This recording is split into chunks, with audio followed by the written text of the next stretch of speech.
galactic superstar. They can say what they wanna, you ain't gonna hear. Heading for the final frontier. Slipping through the vacuum like a comet in heat, and you're out, gonna disappear. You're flying on a rocket, baby, never look back, saying sugar, I'm the cream of the crop. You cosmic rebel, you're running out of levels, the elevator's hitting the top. You know what you are, galactic superstar.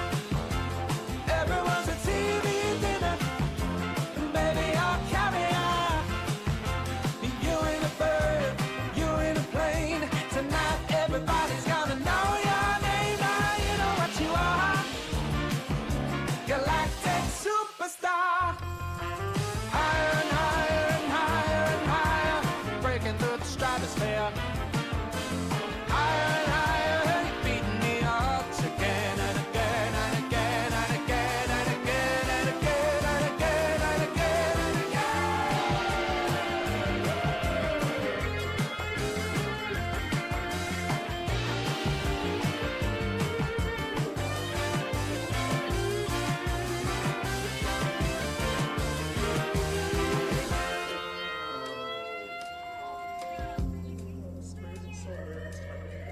you know what you are, you're galactic, zipping through the cosmos.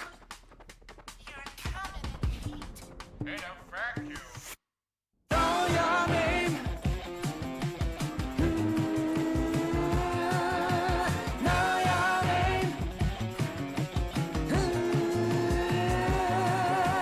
Know your name. Know your name. Know you know what you are, galactic superstar. Everyone's a TV dinner, and baby, you're caviar. You ain't a bird, you ain't a plane, you ain't headed for 5 seconds of fame. Space galactic, sticking your claim. Show 'em what you're made of and drive 'em insane. Yeah, you know what you are, galactic superstar.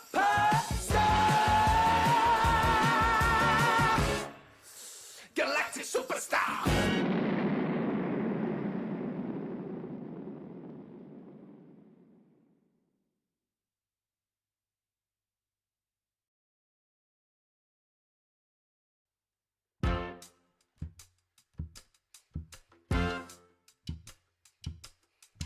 In with the good, out with the bad. Guess you didn't need what you had. You spent half your life trying to figure it out. Now you're out. Hey everyone, welcome to day 5 of the Sc2AI tournament. Here with Ketrock again. I've managed to count, yes, to 5. Welcome Ketrock, how's it going? I wouldn't have known how many days it was. Yeah, Yeah, I'm doing well. Yeah, looking Barely forward know- to some good games today. I barely know what day of the week it is, so guys, he's proud of that moment. No, it's good. We are into our 3rd round of the Swiss tournament. It's been a lot of fun so far. But now we're going to get down to it because all the bots that are playing now all have the same records. So all going to be pretty close together, including a very, very spicy matchup between Micro Machine and Eris later tonight, which is going to be fun. Ooh, yeah. That'll be a good one. Yeah, and there's some elimination matches, I guess, right? Where probably like whoever wins this round goes in and whoever loses goes out. Yeah, So you got some 2 and 1 bots playing each other. Yeah, a lot of the one-on-one bots are playing each other. We've got a couple of bots that are already eliminated facing each other as well. They're coming up later. We've got Spudde and Smoothbrain, I think. Smoothbrain's actually been pretty impressive, so I'm kind of like pulling for Smoothbrain in that one, but you know, it'll be fun. Yeah, newish bot and nothing terrible about that bot. I mean, you can see like it has some flaws, ends up losing the game because of, but all the basics are there for the most part. Yeah, it's doing really well. But first up tonight, we have our very first matchup of the night, and it will be BenBotBC. Seeded 5, fighting for his tournament life. I mean, it will be a big shock if BenBot goes out. Put in this position because he lost his first match up against Caninana, and Smoothbrain had to face off against BenBot in the second round, which I still think is incredibly unfair on Smoothbrain. But yeah, so he is doing really well, and the opponent, because everyone needs an opponent, is another bot who's actually surprised me reasonably well in this tournament, and it is Octopus V3 by Takado. Yeah. Yeah. I did not even know this spot was being worked on until this tournament, so this has been a big surprise. Yeah, seed 11. So coming from the lower end of the bracket, would be a reasonable shock if BenBotBC goes out, because I think he's qualified for the elimination rounds in pretty much every tournament we've had that's been this format. So it's gonna be tough for Octopus, but I think Yeah. it's gonna be a fun one. Octopus is certainly improving at a faster rate, I would say, but BenBot's just a really old veteran bot, and when the bots are that old, they've kind of worked out all like the obvious kinks in their bots, Yeah. and you gotta do something special to beat these types of bots. Have been around a long time. Yeah, so Octopus does have a nice little bug when he faces off against Protoss that we've found. He tries to wall off way too early and then blocks off all of his minerals, which we saw against Yeah. Sharkbot. Yeah, it certainly looked like a bug versus Sharkbot, and let's hope it's not a bug that happens in every match, no matter Yeah. what the opponent's race is. Because if Well, he does against BenBot, I don't like his chances at all. he has faced 2 Protoss and now he's facing a Terran. So, Yeah, all right, let's get into game. Are you good to go? I'm all set. Okay, going in 3, 2, 1, go. Okay, down in the bottom left, looking to get into the knockout rounds again, it is BenBotBC. Yeah, my Java brother. And in the top right, we have the blue Protoss. It is Octopus version 3. Yeah, I'm very happy in submit version 1 or 2. Well, there was a deep run by an Octopus in the day. Yeah. I still don't remember when or where, but I remember like 4-gate, might have been 4-gate Blink, and him like surprisingly going like 3 rounds like beyond where anyone expected him to go. Yeah. BenBot's done that in the past too. He was like a number 8 seed and he made it all the way to the finals or final 3 or something in a Probots. Yeah, BenBot always had a solid bot. And, oh no, he's trying to wall off again. But it's not going to be as fatal this time, I don't think. Actually, I say that. Yeah, he's screwed. Unfortunately, with these submissions, there's no opportunity to update your bot until after the group round. So if you do a last minute change and don't test it very thoroughly, this might happen. So he does have 2 probes on the outside. Yeah. And he's taking both gas. Let's hope that he's able to build structures and he's able to mine gas. Now, in week 1 versus Zozo, he didn't have much issue mining gas because he got lucky. Against Sharkbot, not at all. He had 1 probe at most mining gas because he kept trying to pull ones from his mineral line to mine gas, which didn't work. This time he's got 4 mining gas, so that's awesome. Yeah, so it should This be isn't fine. going to be as devastating.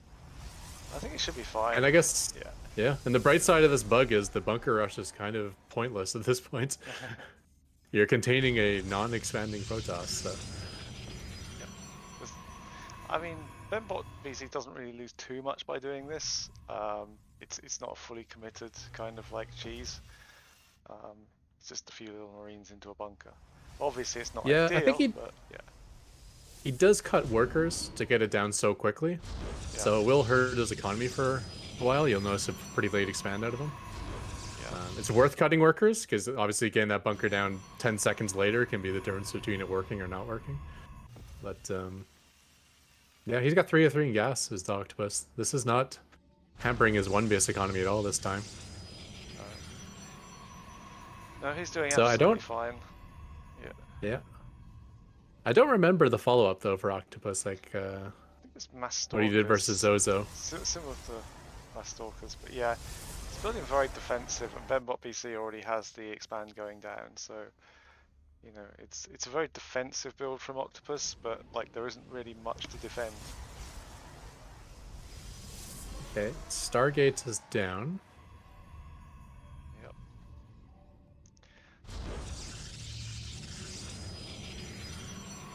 Expansion is on the way now for BenBotBC. They'll finish up around 3:30. Yeah. So late, but it's an expansion, and that's something that Octopus does not have, so it's a I mean, major advantage. It does have a lot of static defense there, but Yeah. yeah. Well, I believe this is a very specific Zozo counter that just bugged out and was being used versus everyone. Because Zozo likes to go Worker Rush, which is why he walls off his minerals, and then he follows up with an Immortal All-In. So, you know, you wall off to hold the Worker Rush, or then you do a bunch of static defense and Void Rays to hold the Immortal All-In, and you're in pretty good shape. Yeah. But this is not a Worker Rush into Immortals. This is a Terran bot who's expanding. It did work against Zozo, so I give him credit for that, but yeah, it's going to take something for this to work against BenBot here. Void Ray's not always the best against Marines and bunkers.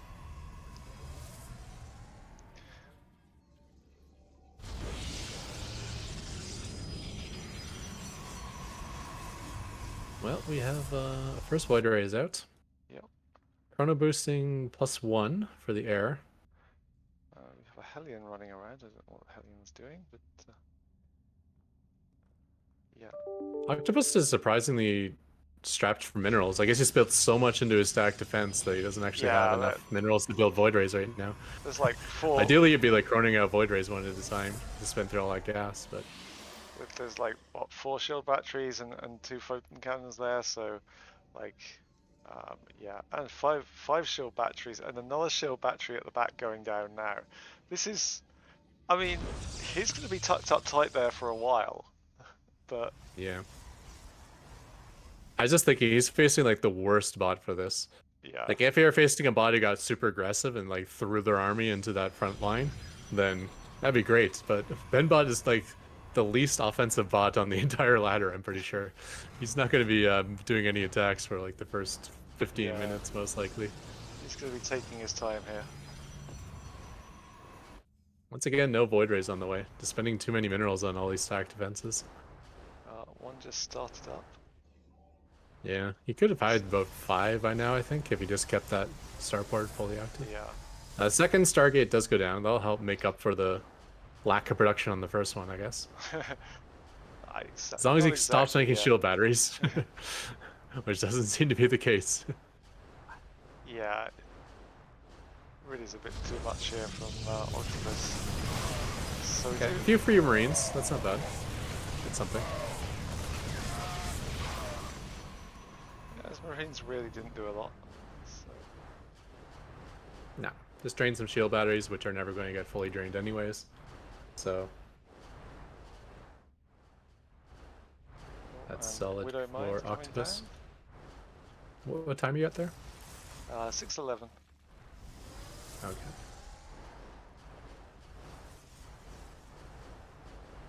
Are those Marines just going in and out of that bunker, or is there something else happening? Oh wait, no, it's just the sound of the Vikings. There's 5 of them there. Yeah. And another shield battery from Octopus. This is like...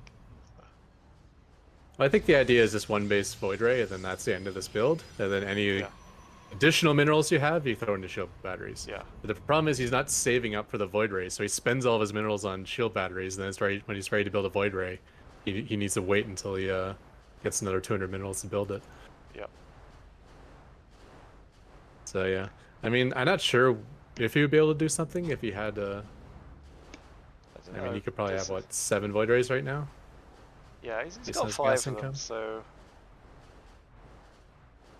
you know it's not too bad. But like, yeah, it's not going to take on all of those Vikings and Marines. And if it gets anywhere near that Widow Mine, I think it's game over. Yeah, actually, Void Rays are 150 gas, so yeah, he's only a couple of Void Rays behind where he could have been. Yeah, even breaking out of his main base might be difficult. Like a bunker, a Widow Mine, a missile turret, and 5 Vikings. I mean, there's a tank and there. I'm pretty sure these well, Vikings aren't going to sit in front of him. Well, I mean, the tank's not going to do anything. Void Rays. Yeah, tank's not going to do anything there, so... Yeah, this might just be a matter of time now. Yeah. Come on, It's not BenBot. like breaking out to expand is even going to get him back in this game. He kind of needs to go across the map and sit on the production and win like that. But That's not gonna yeah, I happen. think, yeah. So there is a there's a little less probe here coming out. I don't think it's going to get to build as the void rays do go out. Some nice micro on the void rays, but they're going way too far and they're going to get taken down. Yeah, unfortunately, it's nice micro on the Vikings, not the Void Rays. Yeah. Just running backwards there. It's actually good not to charge up versus Vikings, because that allows you to Yeah. allows you to stay on top of the Vikings. Oh. If you charge up, then they you move too slowly. And yeah, that's it for the Viking count. Yeah. Obliterated. What do you trade about 7 Vikings or 7 Void Rays for 2 Vikings there? A missile turret. Yeah. 1 Viking and missile turret, I think. I mean that mine hit done a lot of work as well. So. Yeah, Void Rays are really vulnerable to splash damage. Yeah. I mean, it might take a while, guys, but I think we're pretty much done here. So let's fast forward this, shall we? Yeah. I mean, there was little hope with that first cloud of Void Rays, but once that cloud's dead, then there's literally zero hope.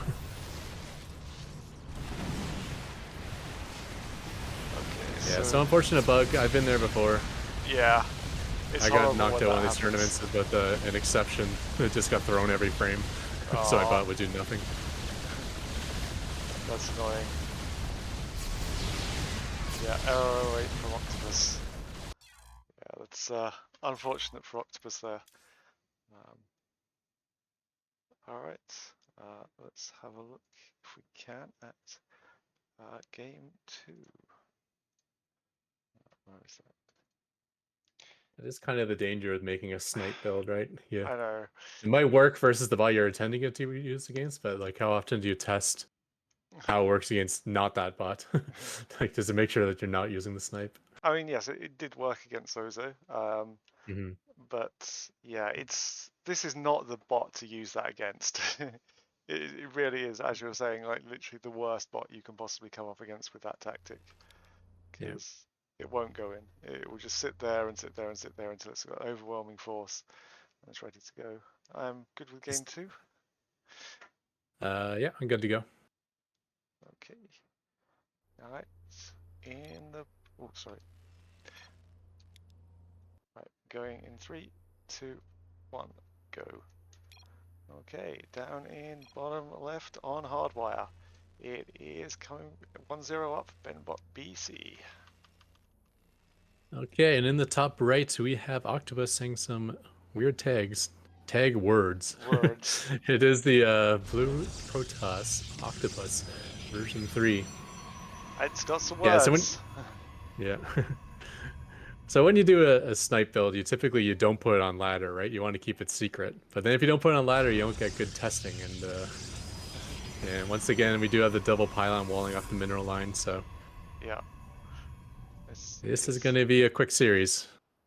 Maybe not the quickest game in the world, but a quick L, unfortunately. BenBotBC likes to play with his food a bit, so it's unfortunate, but yeah. And BenBot guarantees strong matches in the future too. Even if he's facing like an Eris or something like that, he's going to put up a really solid fight. Yeah. So he's a good bot to see qualify for the group stage, or for the elimination. What do you call it? Elimination bracket. Yeah, thank you. Yeah. No, elimination was the word I was looking for. Yeah. It's always good to have BenBotBC around. It's never won one of our tournaments, but that doesn't mean he can't do it. He may come up with some fantastic builds against some of the top bots, which would be amazing if he did.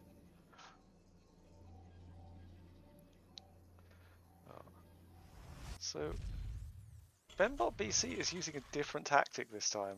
It's not going for the bunker contain. No, you're right. He needs to well enough much sooner and taking an early expansion. Yeah. And this is the issue with using the Java API. Our expansion detecting code is really poor, and he's misplaced his command center at the natural. Oh, he has. You're right. Yeah. I hadn't even noticed that. That'll probably be the next thing I do. Just having to upgrade 7 maps manually for that. Yeah. Just recently because of the ladder change. I need to build that algorithm. Yeah, definitely. I actually built one in the past and then I never used it, and then I think you should just be it's able still to. hidden somewhere in my bot code. I gotta find it again. Should just be able to copy the code, Python, and convert it, I guess.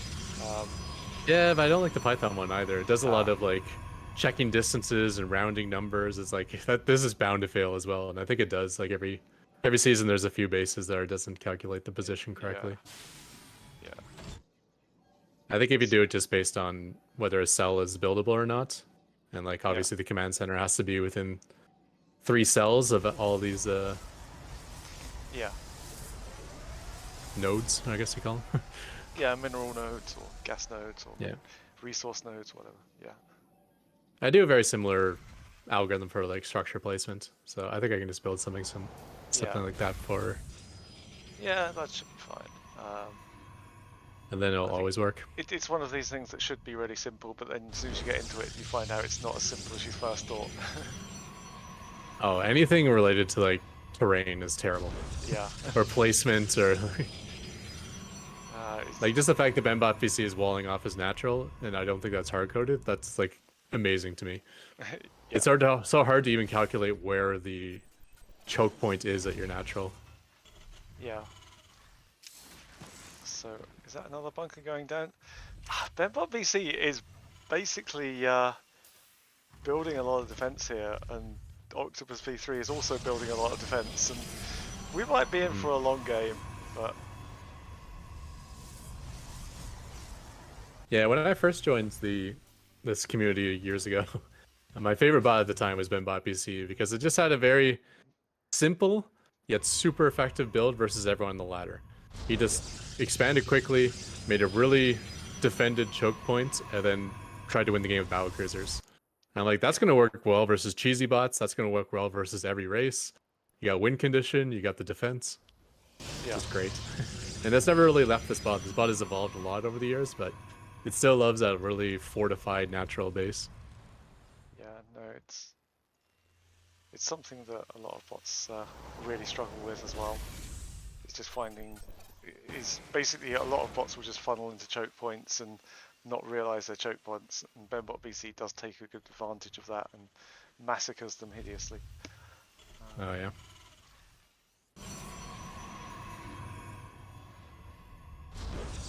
Yeah, my bot almost... First, my bot should have lost to Sharkbot in the last Pro Bots, but then Sharkbot bugged out.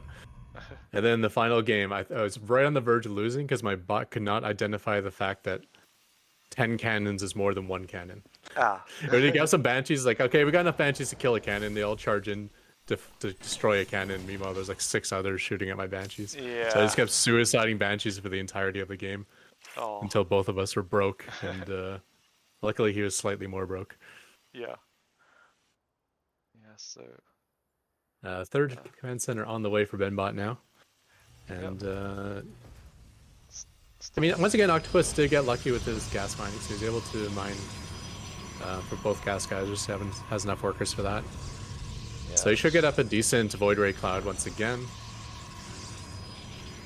I'd like to see him keep 3 in each gas, though. He's kind of pulling some workers away to build structures, I guess. Yeah, I think he's basically picking a random unit to build the structure. I'm not sure there's any real plan with that. Yeah, he's got some mineral mining probes on the outside, so if he gets lucky, hopefully he chooses those to keep his gas mining non-stop. Yeah. Because gas will be the bottleneck for this Mass Void Ray build. Yeah, so if he builds a few more than last time, there's a possibility that he can cause more problems, but I think BenBotBC just has the answer to this in those Vikings, and yeah, it's going to be tough here for Octopus. Yeah, well, I mean, if we remember last game, he built a robotics and then he tried to expand, and when he tried to expand, he died to the containment. Yeah. But this time there's no containment, so probably when BenBot's taking his 4th base, Octopus will try to take his natural. So the game will go a little bit longer. Octopus will transition into an expansion. Yep.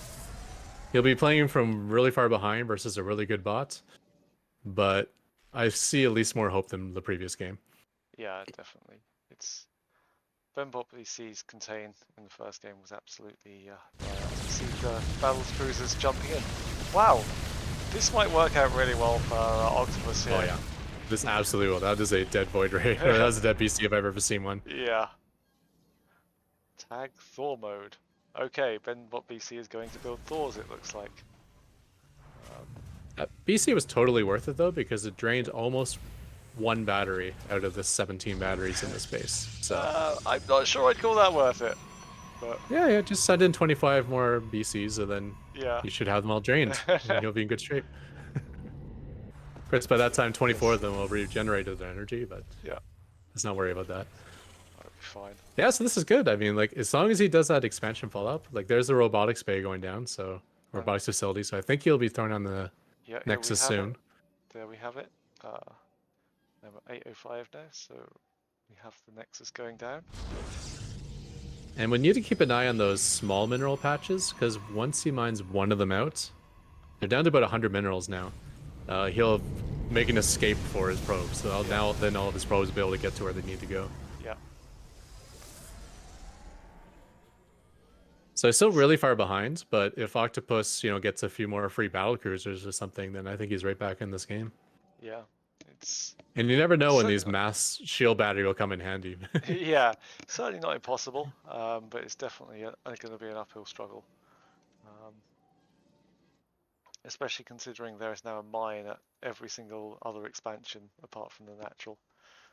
Yeah, so Octopus has mined his way out as well, so every probe he makes, he'll be able to transfer to his natural now. Yeah. No more walled-in mineral patch. Oh, BenBot could worker rush him news. now, because he doesn't have the wall in anymore. I'm not sure it's going to work against that much static defense there, Fourth base is now floating out for BenBotBC, and yeah. How many going into Thor's, actually. How many SCVs do you think it would take to burn through all that static defense? Probably quite a lot. I think the shield batteries regen energy faster than the STVs would destroy things. Possibly, you're right. Yeah. Especially if they got armor or shield upgrades on those structures. Yeah. Do they get armor upgrades? They definitely get shield upgrades. I don't think they get armor. Yeah, they've got shield, and there's air weapons 1 for Protoss. Other than that, there's nothing. Yeah, but I was wondering if armor upgrades apply to structures for Protoss. I don't think they do. I think they do, actually. Do they? Okay. Shield upgrades do, yeah. Shield for sure, yeah. Yeah, I'm not sure about the actual attack and armor. Yeah. Yeah, +1 shield upgrade is actually quite good. Yeah. It builds fairly quickly, it's fairly cheap, and it works on literally every single unit Protoss has. Air units, ground units, and structures. Yeah. And then there's synergy with shield batteries. So. Definitely. After +1 though, they get pretty expensive. Yeah. So there is now a mine at every base bar 2 others, I believe, for BenBotBC. As we see a little 10-minute first attack, so... Yeah, and it's weird. Octopus is distance binding from his 4th, but he's taking in the 3rd. Yeah, we'll have to see how this attack goes. Like, if he can fall back to his shield batteries like before and drag these Marines in, I think it'll work out well. I have a feeling he's going to try to chase these Void Rays, though, like he did last game. And if he does that, they're just going to walk over all the Marines. Okay, now they'll fight the Marines. It's still not great, but it's better. Yeah, they did take out the Marines, but they're just getting massacred to the... yeah. There's so many Vikings. Yeah. One-shotting those Void Rays one at a time. Yeah. I think I might be slightly ahead of you. I'm at 11:25. Okay. Sorry. No, I'm like a couple of seconds behind you. But, yeah, 3rd base will be going down. God. Yeah, BenBot's smart enough to, like, understand the composition he's facing and to build an appropriate army to beat it. Yeah. So that VST that we were making fun of was actually his scout bound. He sent it in, saw 7 Void Rays, and then built like 15 Vikings to deal with that. Yeah, I would almost land those Vikings now to take out the bases quicker. But oh my god, you just one-shot those in a second. Yeah, I think if you make code to land your Vikings, it'll make your Vikings somewhere between 20% better or 500% worse. Yeah. So you got to make sure you do it right. Otherwise, it's probably going to be more of a writing code to make your bot worse sort of idea. Yeah. Right, so you have the attack there. I think I'm going to call this one unless you have any objection. Nope. You learned a and lesson. it does. Don't handicap yourself. He does manage to land it, but yeah, that's not. Oh, there you go. Yeah. There's an upgrade people forget about too that allows you to raise and land Vikings and Thors and Hellbats faster. Ah, okay. If you have that upgrade, actually, it's not too bad if you have to like jump them to the another mode in the middle of a fight. Yeah. Yeah. So that was a lesson. Don't handicap yourself with a bug when you're facing one of the top bots on the ladder. So Yeah. BenBots does not make enough mistakes for you to come back from that situation, unfortunately. Yeah, if you're facing up against a top bot, then it's always going to be difficult for you. You can't afford to make it harder. Alright, so BenBotBC will qualify for the next round. We'll have to see who he faces pretty soon. So next up, we have a couple of bots that are already, unfortunately, out of the tournament, but they're going to play anyway. It's only for pride, but playing for a certain amount of pride, it is Nikolaj. 2-0 against Micro Machine and Dominion Dog. He's only faced Terran, and yeah, it's not been an easy ride for Nikolaj so far. Yeah, it's not going to change either. He's facing another Terran, so this time against Spud. But Yes. yeah, we'll see if he can Yeah. scrap out a win before he gets out of this tournament. He'll be facing another O2 bot, so it'll be more of a even competition this time. Yeah. So up against Spud. Another bot that's been around for a while. I don't think it's being as updated as regularly as it has been. Has taken a loss against both Sharpbot and Zozo. So yeah, two very good bots it's faced. So yeah, it'd be interesting to see. Spud is a really solid bot. He faced Sharkbot, which is like probably the best Protoss bot that exists right now. And then he faced Zozo, who is probably the most annoying Protoss bot to face right now with a really killer worker rush. So yeah, the worker yeah, rush. he had a tough run of it with Spud. I think his best matchup is versus Zerg too. So unfortunately, running into 2 Protosses early on. Yeah, or Terrans, 3 Terrans in fact. So yeah. All right. Let's see how they get on. I've got the game up when you're ready. I forgot to load it, so give me 30 seconds, 20 seconds here. No problem. Yeah, so I think Spud will probably be the favorite in this matchup, but I think Nikolaj might be getting updated more. Yeah, Nikolaj is being quite regularly updated at the moment. But Spud I'm not so sure about whether it's the same Spud as a year ago or whether it's just slowly getting small incremental upgrades. I can check actually while we're waiting for you to load. I don't think. I think Spud's author is active on the Discord, so I would feel that he might be getting some changes. Probably similar like BenBot or my own bot, like just not almost looks the same as the previous season, but like there's like a couple things better this time. Yeah, so the last update on the ladder was in January, so a little while ago. But yeah, it's not too bad. First entered the ladder in June 2020, so it's been a while for Spud. It really has, yeah. Yeah, older than my bot, I think. Yeah. All right, I'm good to go. All right, I'm all set now. All right, let's go. Going in 3, 2, 1, go. Okay, up in the top right, it is our blue Terran. It is Nikolaj. And in the bottom left, we have the red Terran. It is Spud. So another TVT for Nikolaj here. Yeah. And we have a lot of Terrans in our tournament, actually. Like, I haven't actually worked out the split, but I can probably have a look. Just quickly while we're waiting for the bots to really do anything. So we've got, yeah, I'll take a look after the game anyway. But I think we've got more I think we got more Terrans in this tournament than any other race. Well, we got these two. We just saw BenBot. There's Yeah, Micro Machine coming up. There's my own bot. yeah. There's You got Caninana is isn't it? So, Zerg, yeah. um, and then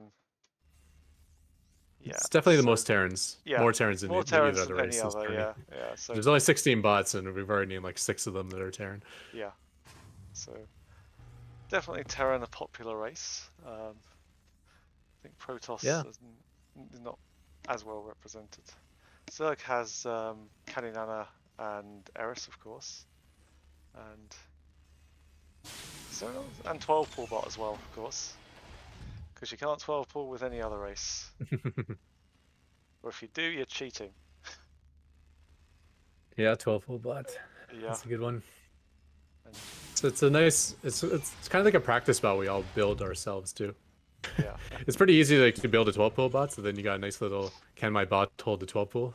yeah, You just build one in like 30 seconds and well 30 minutes I should say. yeah, And then you got a nice little practice bot to locally test against. yeah. So first up, Nikolaj is going to send out a Reaper. Yeah. Spud's going to do a fast expand, so slightly behind on the Reaper. Oh, he's got Yeah, Reaper gonna there. lose a scout SCV actually, so he's not gonna get any information about what he's up against. So if Spud makes some Wow. early game decisions based on what he sees, he didn't see anything. So I saw a Reaper, so that was maybe something you can decide yeah, on. But yeah, I mean that could be a you lot can of make a things. lot of like a human can make a lot of conclusions based on Yeah. that. I'm not sure if a bot can. Yeah. So, In fact, he might assume he's getting one base, but since he never made it to the natural, he never saw an expansion base. So he's like, oh, I'm getting all in. It might be code similar to that. yeah, And it's actually true. He is being one based right now. As it's going to be 1-1-1 before an expansion out of Nikolaj. yeah. It's quite quickly, and also reacted barracks. So yeah, sending out lots of Marines there.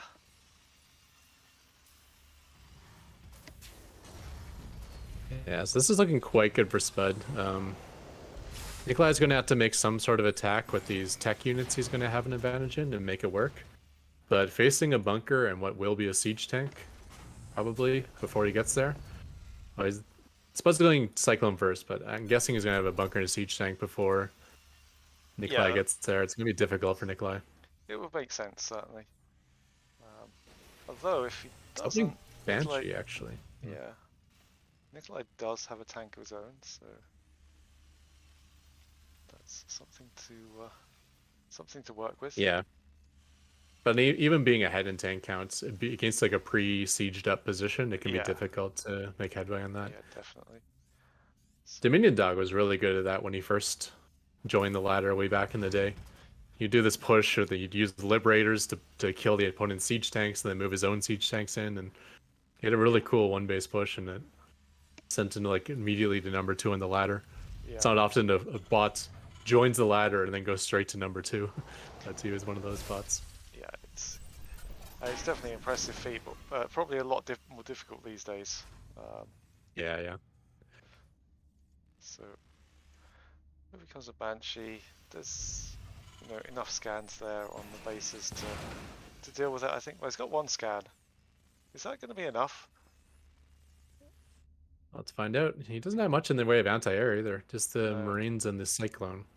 Which I guess is enough, but no Viking at least. Yeah. So. Okay, he's afraid of single Marines, so... Yeah. Although he doesn't have scout. At least it's... Yeah. Yeah, he doesn't have the cloak yet, so maybe he'll change that when he has cloak. Oh, and he doesn't no. recognize when he's locked onto either. There we go.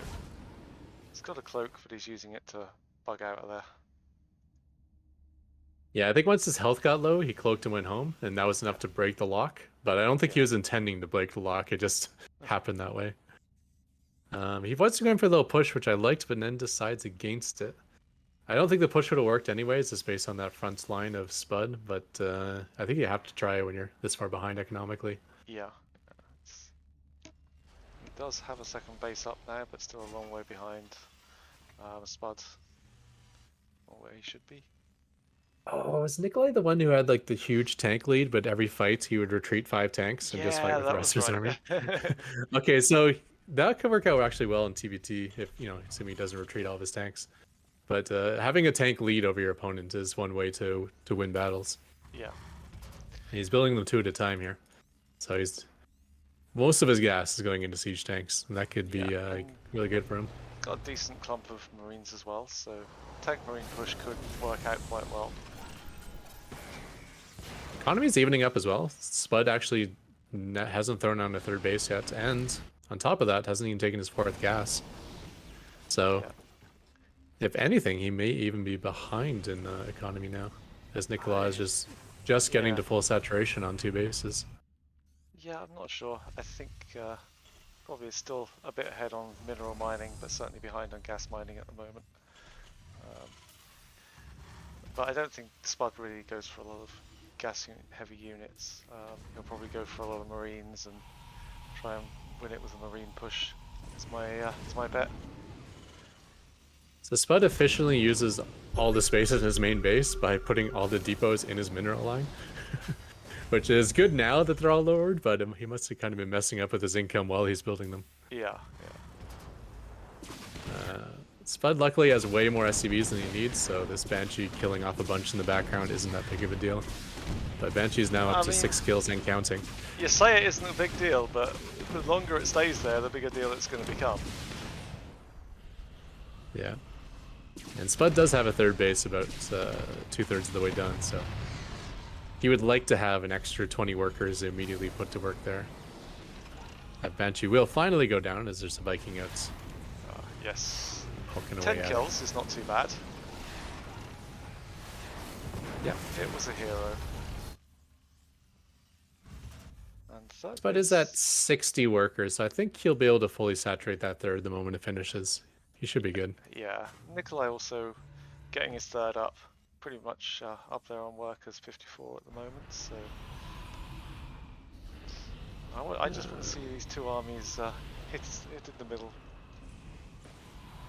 Loss's tab is looking pretty bare so far, to be fair. Oh, this could be... If Spud goes for the 3rd, he will seal the victory, I think. But I think he's going for the natural, so this will be an interesting fight. There is a bunker there, and there's a whole bunch of tanks that are ready to siege up at a moment's notice. Yeah, but they are currently unsieged, so can he catch him? Yeah, but down a bit. Go for the 3rd. I forgot about how the Viking control Nikolaj. Nikolaj thinks that the Vikings are melee units. Oh no. It's all coming back to me now. That's a lot of tanks Still a good there. fight for him. Yeah. Those tanks made very quick work of those Marines. Yeah, suicided all of his Vikings, but just absolutely obliterated everything with the siege tanks on the ground. Both players establishing the 3rd now. And 4th is on the way now for Spud. Actually, for both Nikolaj, players. Yes, yeah. Yeah. Including the SCV, who's just sitting there watching it. Yeah, very even match. I think it's probably going to come down to one big engagement at some point. Yeah, maybe. Well, whoever attacks is probably going to lose, and whoever attacks gets to retreat back home. So we're going to have to wait for someone to attack and actually win the fight. Yeah. Which is going to be difficult to do when both sides have a lot of siege tanks. Attacking somewhere where your opponent's army is not could be helpful as well. Yeah, I think that's going to be the best way to win the game, but Nikolaj wants to move out with a bunch of tanks. Yep. I mean, he's got 15 tanks. He's got more tanks than Marines. It's insane. Oh, and they're going to meet in the middle, and the Vikings go down, but the Marines go down as well. Yeah, actually, Nikolaj's Vikings did some work there. The Marines mostly ignored them, so they got to shoot the enemy Vikings, and I think they even took in a medevac. So, Nikolaj is retreating. But now what's Spud going to do with this force here? Yeah, he might go towards the natural again. So he will catch Nikolaj out of position slightly. Yeah, if he can establish a position right between the natural and the third, that's going to be very difficult to deal with.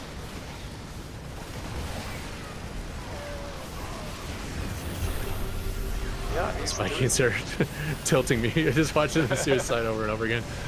Yeah. It's like you're the longest range unit Terran has. Use that. Yeah, so it looks like he's trying to establish a position with the tanks. There's tanks from Nikolaj are shelling from the high ground, and is he going to be able to keep this position is the question. I mean, it's a really good fight for Spud, no matter what happens here. Just Yeah.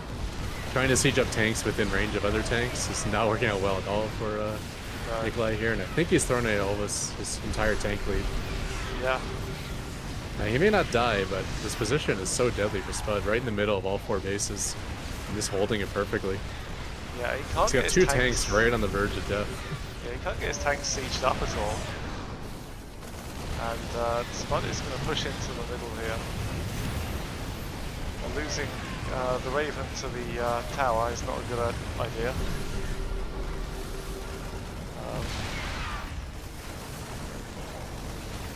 Yeah, that's every tank on now for Nikolaj. Oh, not good. Yeah, I don't think this is going to work out for Nikolaj here, unfortunately. No, and he's building Vikings 2 at a time as well, which is basically, subtracting all of his resources 2 at a time. Alright, I'm going to call it here. I think a nice win for Spud, unless you have any objections. Yeah. No, I mean, there's still 5 tanks there. 3 of them are deep in the red, but... Yeah. Again, just playing for pride here, Spud, but a very, very prideful display. Yeah, and Spud avoids getting swept in this tournament, so that's the first win for Spud. Congratulations. Yeah, and now... Showing some of the dominance he's capable of. And then doing the ultimate BM by building his based on his natural.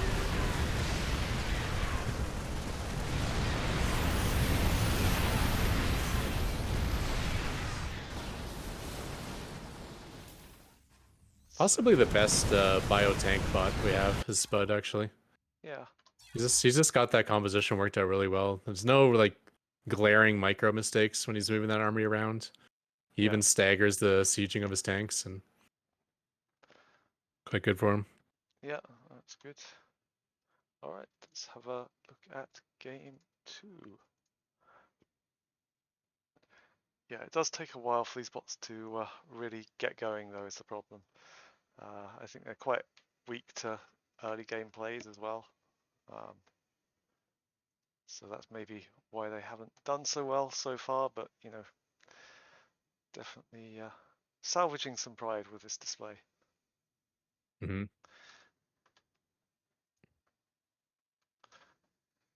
So this one will be on Moondance. Yep, sorry. I am good to go when you are. I'm all set. Alright, going in 3, 2, 1, go. Okay, down in the bottom right hand corner on Moondance, it is Nikolaj. And the top left up 1-0, we have Spud. You want to update that 1-0 in the replay there? There we go. And Yeah. yeah, see if you can salvage a 2-6 record for the group stage. It And would be good. Nikolaj's trying to still seeking his first victory of this tournament. Yeah, first pick. Unfortunately, for facing an 0-4 bot, I can't, like, I would have never imagined this Spud to have gone 0-4. So Yeah. he's got even tough competition even in this third round. Yeah, he hasn't had it easy. But there's not really an easy path in our tournaments. You're always going to face up against decent bots. So I think the key to victory for Nikolaj is going to be his first push. Because that's before he starts building a lot of Vikings. And the Vikings are just like throwaway minerals for him. So if he gets that first push with, with a big tank, siege tank lead, I think that could maybe balloon into victory for him. Yeah, I think there was a little bit of good fortune for Spud in the last game as well in getting that position right between the natural and the third. I don't think that was something that was actively programmed in. So getting that position there where you just sit between between the natural and the third and start shelling everything was brilliant for Spud.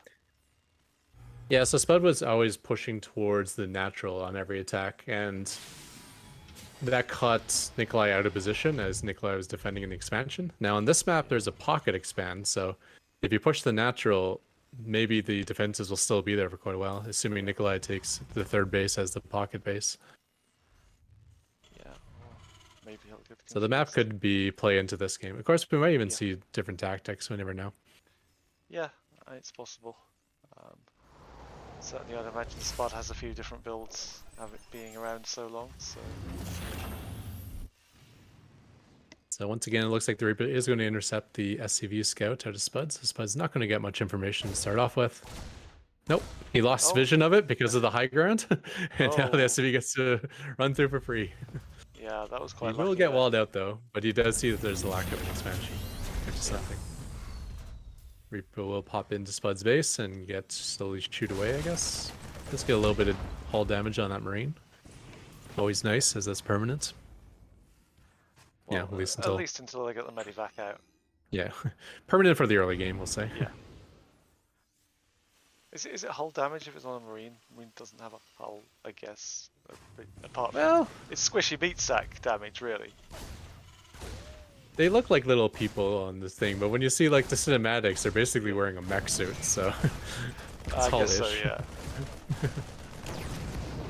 So Reaper does go down. Yeah.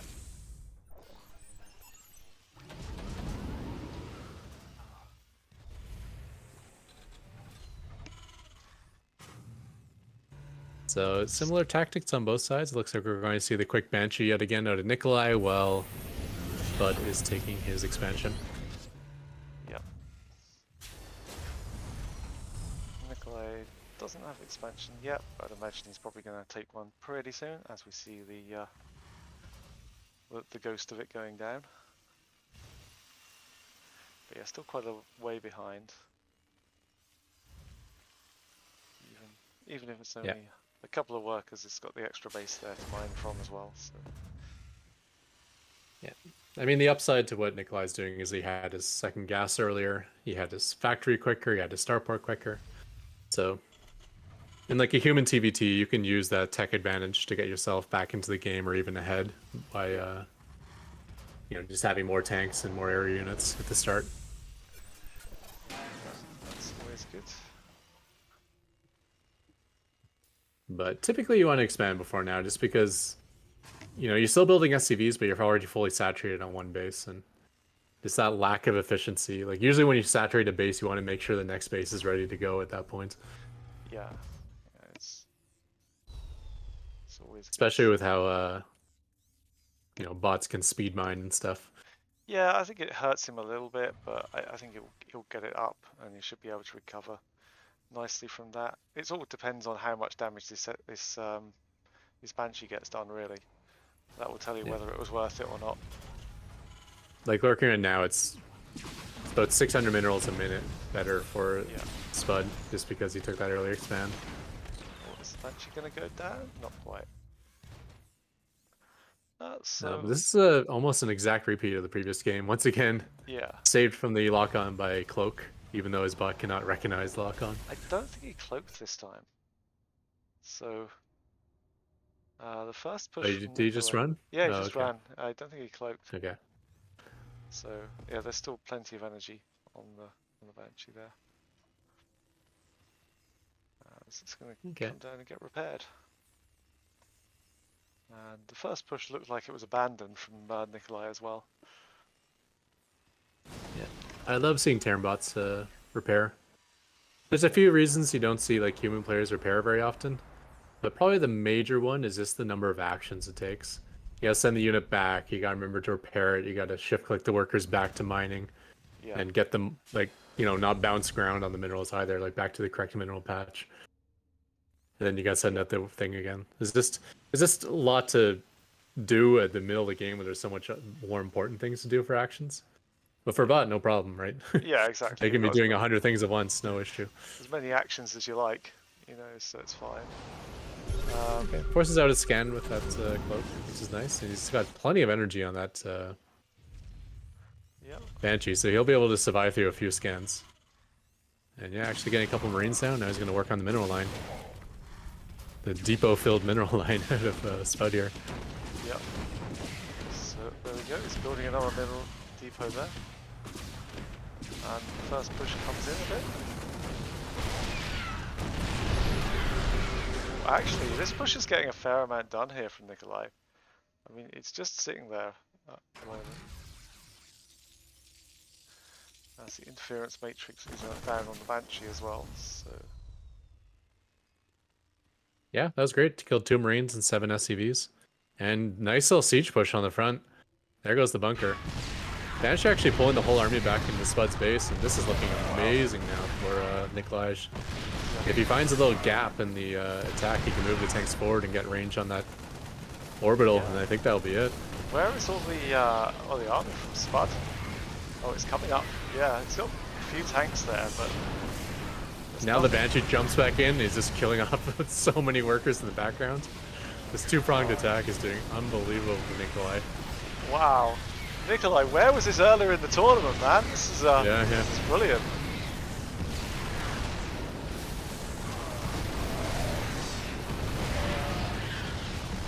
It's up 4-1 on the units lost tab. He's going to be taking out the Natra any moment now for Spud. Now Spud does have the pocket base in the background, so yeah, this economy will still exist for a while.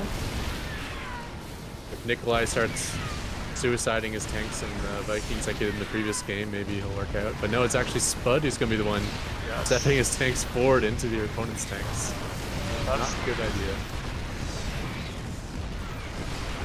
Yeah, that's something I worked pretty hard on my bot, is like knowing when you can walk your tanks in towards your opponent's tanks. Yeah. Because you got to make sure the opponent's tanks don't have vision all the way out, and then you can kind of step into that pocket area where the tank, you can shoot them but you can't see them.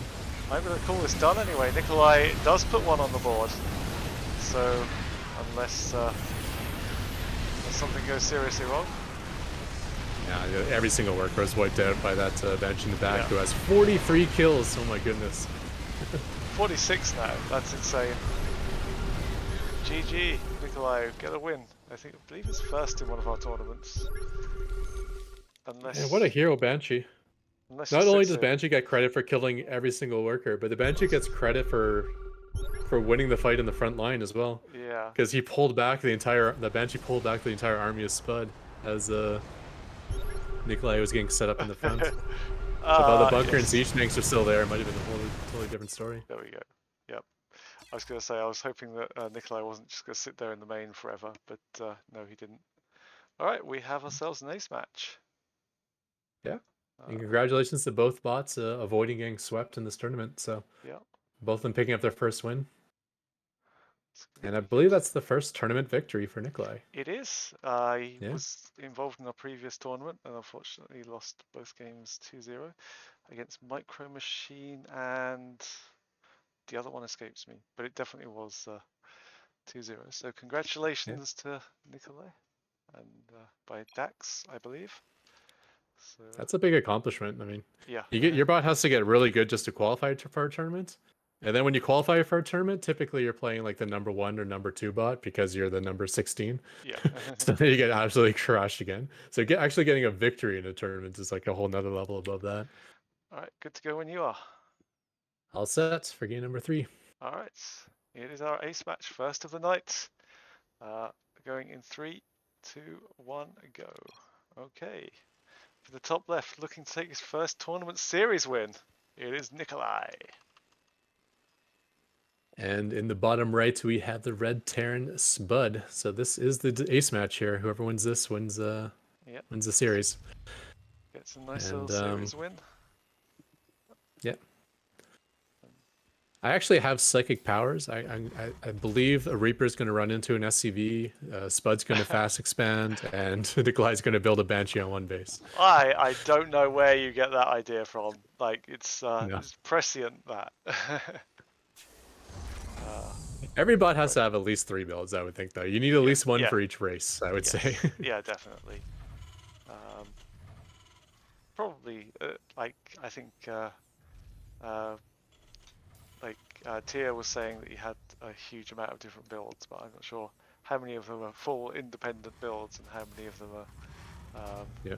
kind of like variations on builds and stuff, which is still impressive, but you know, it's, And of course, as I say that, I think Spud's TVZ looks very similar to his TVT and his TVP, actually. He does the bio tank style in every matchup, so maybe it is the same build in each one. There might be some deviations based on the opponent's race. yeah. Yeah, I But think if you have a solid build versus every race, then that means you'll play well Might as versus well, the yeah. random bots. Yeah. Random's always an issue when you have race-specific openers on built into your bot. yeah. Who we will be seeing later today, right? Don't we see Xena play today? Yes, The random bot, yeah. Xena up against Caninana, I believe. That'll be a good one. Yeah, Caninana And they're another probably bot, fighting for a so- spot and Yes, yes they are. I believe that's after this matchup. So oh wow. That's actually makes me a little bit sad. That means one of them's not going to be in the elimination stage. yeah, unfortunately not. But it's the situation we're in. I feel like I'll be cheering for Xena. I think he's got more to show. Where I Oh, think you were wrong. Caninana's probably showed his best. Oh, they didn't see each They other. didn't see each other. No. I mean, he's not going to get into the main base, but you know, your prescient powers are no longer valid. Does that mean X-Men are going to kick me out of the school now? Yeah, sorry. Reaper does Sorry, go down Doctor. quickly for Nikolaj there. Yep. Just getting a little bit of not hull damage on the Marine. Yeah. Yeah. So it's Meanwhile, once again, Spud's SCV just scouts nothing but the lack of an expansion. yeah, nice little wall in there from Nikolaj. So the SCV is wearing a tinfoil hat apparently. Okay, Tech Lab on the factory and Starport coming down for Spud. Meanwhile, Starport is already complete and building that Tech Lab for the inevitable Banshee for Nikolaj. Yeah. So, See how much it gets done this time. It was an absolute hero in the last game, but oh yeah, it did everything. It literally did everything. yeah, 40 odd kills and yeah, lots more besides.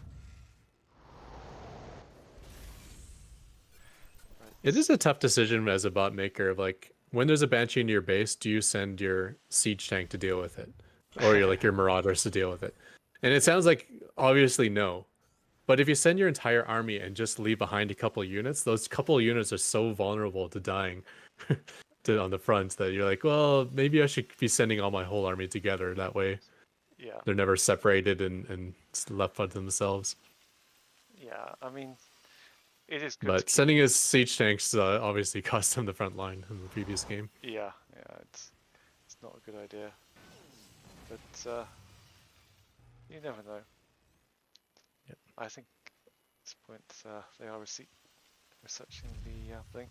It's quite a long distance here, so it's possible that blink might be finished by the time the Banshee gets into the main. In that case, you might have a better time of it. Yeah. I think that was the main problem last time. I guess another thing to note is like during this period of time where Spud is up one base, he's not getting the big economic advantage because this is also the time where he's building a whole bunch of supply depots in his own mineral line. Yeah. So he's like blocking mineral patches and SCVs are like getting stuck, and that's a moment in time where he's supposed to be getting way ahead economically, but maybe not the case. Okay, Doesn't get a Banshee. lock on. Oh, it goes down this time. Oh wow. That's a dead Banshee, yeah. Yeah. It did not die in the previous two games. So it does look like it flees when it gets low in health, but he wasn't able to break the lock during that time. So Nikolaj only builds one Banshee, which kind of makes this whole cloak upgrade a bit redundant, seeing as it got destroyed before it even got to cloak. So, Yeah. If he loses his only Banshee before cloak's even finished, that's Yes. And the other big factor, like, even if he does make another Banshee, the big factor in the previous game was his Banshee had like 150 energy when it started its second harass run. Yeah. So it was cloaked forever during that second Yeah. fight. Yeah, and that second fight lasted forever, so it was important to have that. But he does still have the large tank count, so Yep. he just needs a fight to go his way, and he'll possibly have a victory here. But otherwise, things are looking very good for Spud at the moment. Yeah. And yeah, neither of them really committing to a third base anytime soon. At least I don't think No. so. Looks like we are going to be on a 2-base economy for a while for both bots. Yeah. And Once again, Spud is oversaturated, and he doesn't have his fourth gas. So, in about a minute or so, Nikolaj is actually going to have a slightly better economy, as he'll be bringing in more gas. yeah. But still, both bots seem happy just to sit there staring at each other for a while. Yeah, so third base finally getting planted for Spud, but a lot of workers not doing much. They're like transferring back and forth between the main and the natural. Like, oh, main's oversaturated, go to the natural. Oh, natural's oversaturated, yes. go back to the main. Oh, just find the base and start mining, guys. It's fine. Which is like why when all your bases are fully saturated, you really want that next expansion done at that point. Yeah. Just for like to be optimally in a good spot economically. Okay, scanning does see the third base and will be moving out. Yeah. Now, will Nikolaj get his tanks over there in time? Is he going to go for the third base though? Because previous games he's always gone for the natural, and this SCV seems to be going directly to the natural, maybe. Yeah, So I think even if he goes to the yes. natural, he passes by the third base to get there. So Yeah. Okay, he's gonna. yeah, he's gonna start cancel in this base. Third base, yeah. Is it gonna cancel? Yes, just about. Yeah. That's a one-liner piece of code for a bot. Yeah, That's pretty yeah. easy It's to always cancel your structures before you lose them. Yeah. So again, these Marines into these tanks is a bad idea for Marines. Yeah, at least the Marines held the tank position, so the tanks got up, but the tanks weren't in range of anything except for a bunker. Yeah. And that was a pretty nasty fight for Spud there.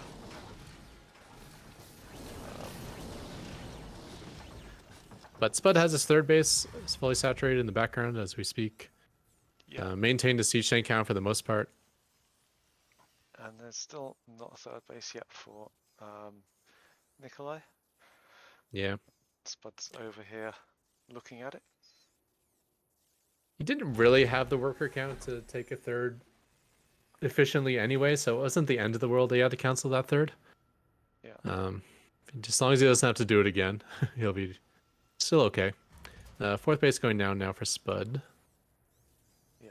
But I would like to see attacks soon out of Nikolaj, because once he gets to that, building Vikings 2 at a time, that did not turn out well for him in game 1. Actually, getting a fusion core, that's interesting. We see some battle cruisers maybe. Yeah. I mean, they can pretend that they're melee units a lot better than Vikings can. Yes. Because they actually have some tankiness to them.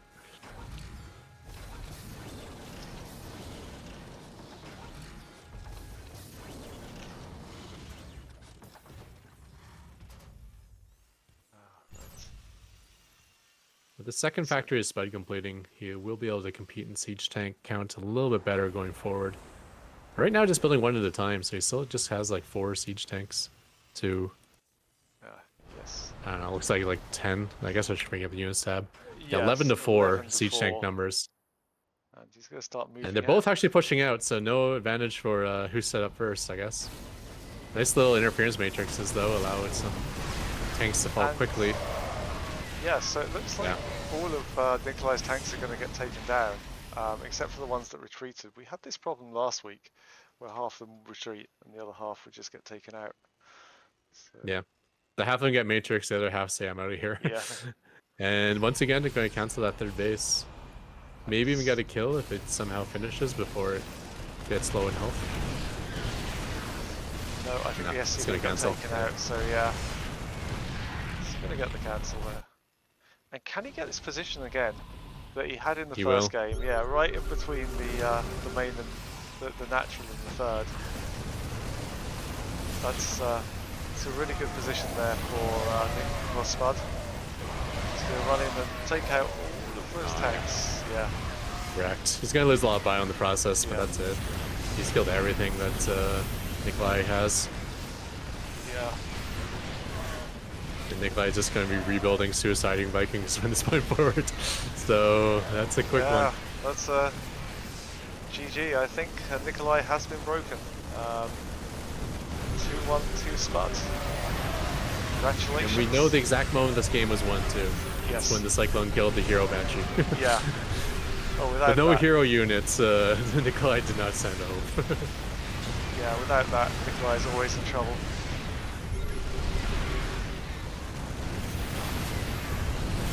There's some landed Viking code that is not as good as what BenBot had there. Well. Landing of his Viking right into siege tank range.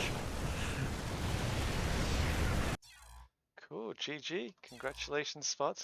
We'll take the victory. Yeah. And well done to both bots too. You know, they Yeah. both put up a good fight. Both of them qualified. They may have not looked so. Yeah. May have not looked so good in their previous series, but now they look decent when they get to face Yeah. a similar type of bot. Yeah, definitely. When they get to face bots around their own level, they can definitely turn it on. All right, let's have a look at our next matchup. It is our only random bots in the ladder. Well, not in the ladder, but in the tournament. It is Xena. 2-0 win against Dominion Dog in the first round, and came up against Micro Machine last time. Unfortunately, didn't do so well, but pretty good. Yes, you're right. The graphic is in fact wrong. It should have been 2-1 against Micro Machine. So it did take a match off Micro Machine, which is a really impressive feat. So yeah, and I am very much apologize for that. And our other bots facing up against Caninana. Did get a 2-1 victory over BenBot in the first round, and faced your bot in the last round and didn't do so well there, unfortunately. Yeah, he just ran in a couple strong builds. If I did my BC rush, I think he would have. Yeah. He probably would have stomped me because we saw his anti-BC code was really good. But unluckily for him, he faced a couple builds he could not handle. Yes. All right. Let's take a look at this. And both these bots being at 1-1, the winner will go through to the next round, and the loser, unfortunately, will not. So everything is on the line here. Mm-hmm. And our I'm first ready whenever match you are. is on Moondance. All right, let's get this going.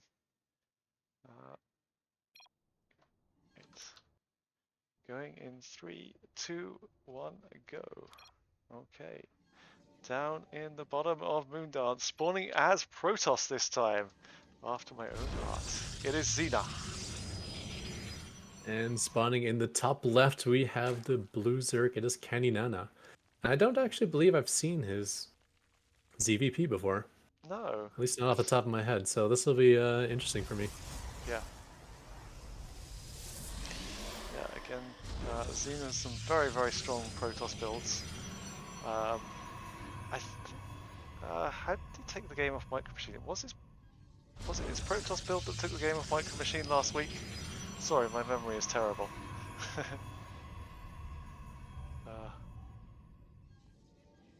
Yeah, I don't recall Yes. Yeah.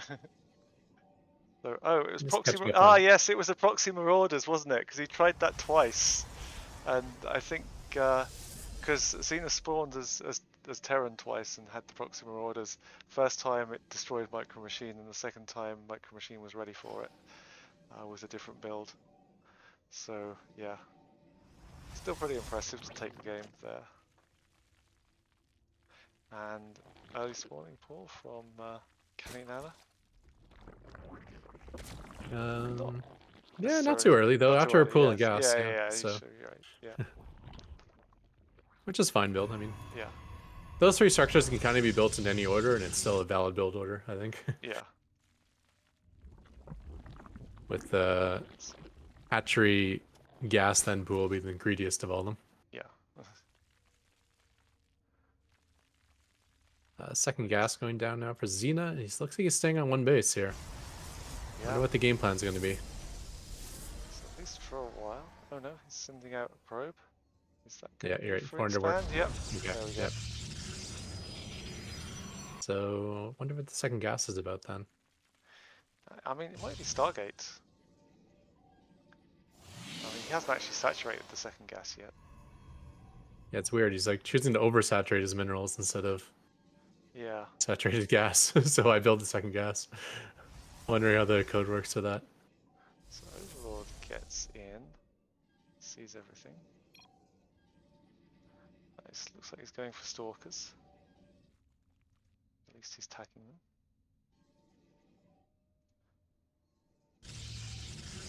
Yep, and just droning up on the other side is Caninana. Couple lings on the way. Oh, Burrow. Very early Burrow. So is this going to be a Yes. Burrow roach play or something different? Maybe burrow some Zerglings and be annoying? Yeah, Block of bases? or some borrowed banings, you know, baning bombs. Could be.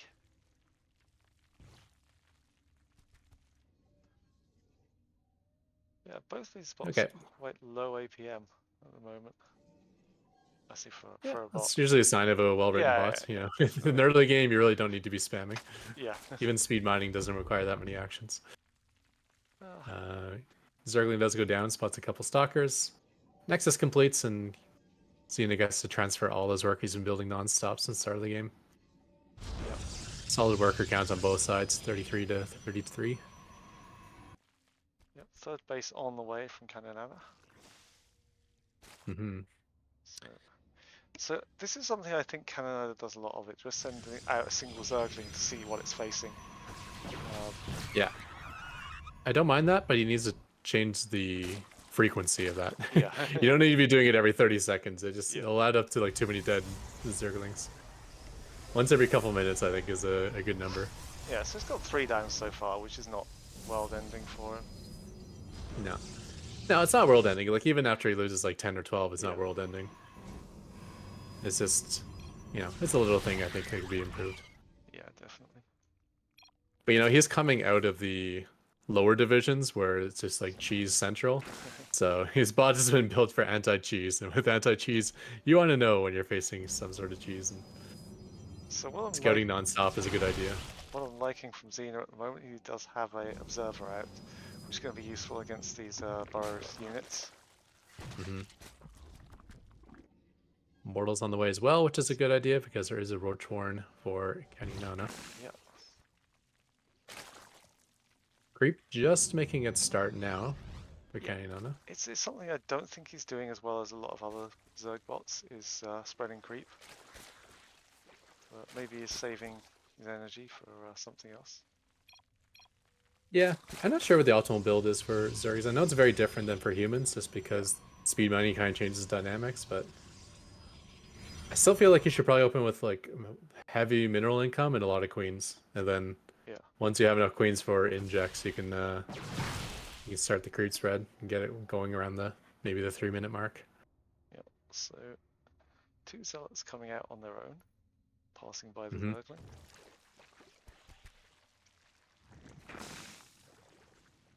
I don't think the Zergling saw the Immortal either. Yeah. So this is one dead zealot, and that's another dead zealot. Yeah.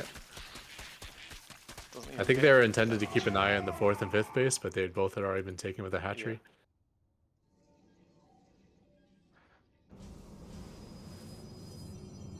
So, and another Zergling going down. Yeah, that's 10 now. Yeah, So like I said, not the end of the world, but it could have been 3 or 4. there is still a hell You of never a lot. know when 6 Zerglings could turn the shape of a fight, you know. There is still a hell of a lot of Zerglings there for Caninana. So I guess when there's not much to look at, you get nitpicky about like little details like that. yeah. Caninana does have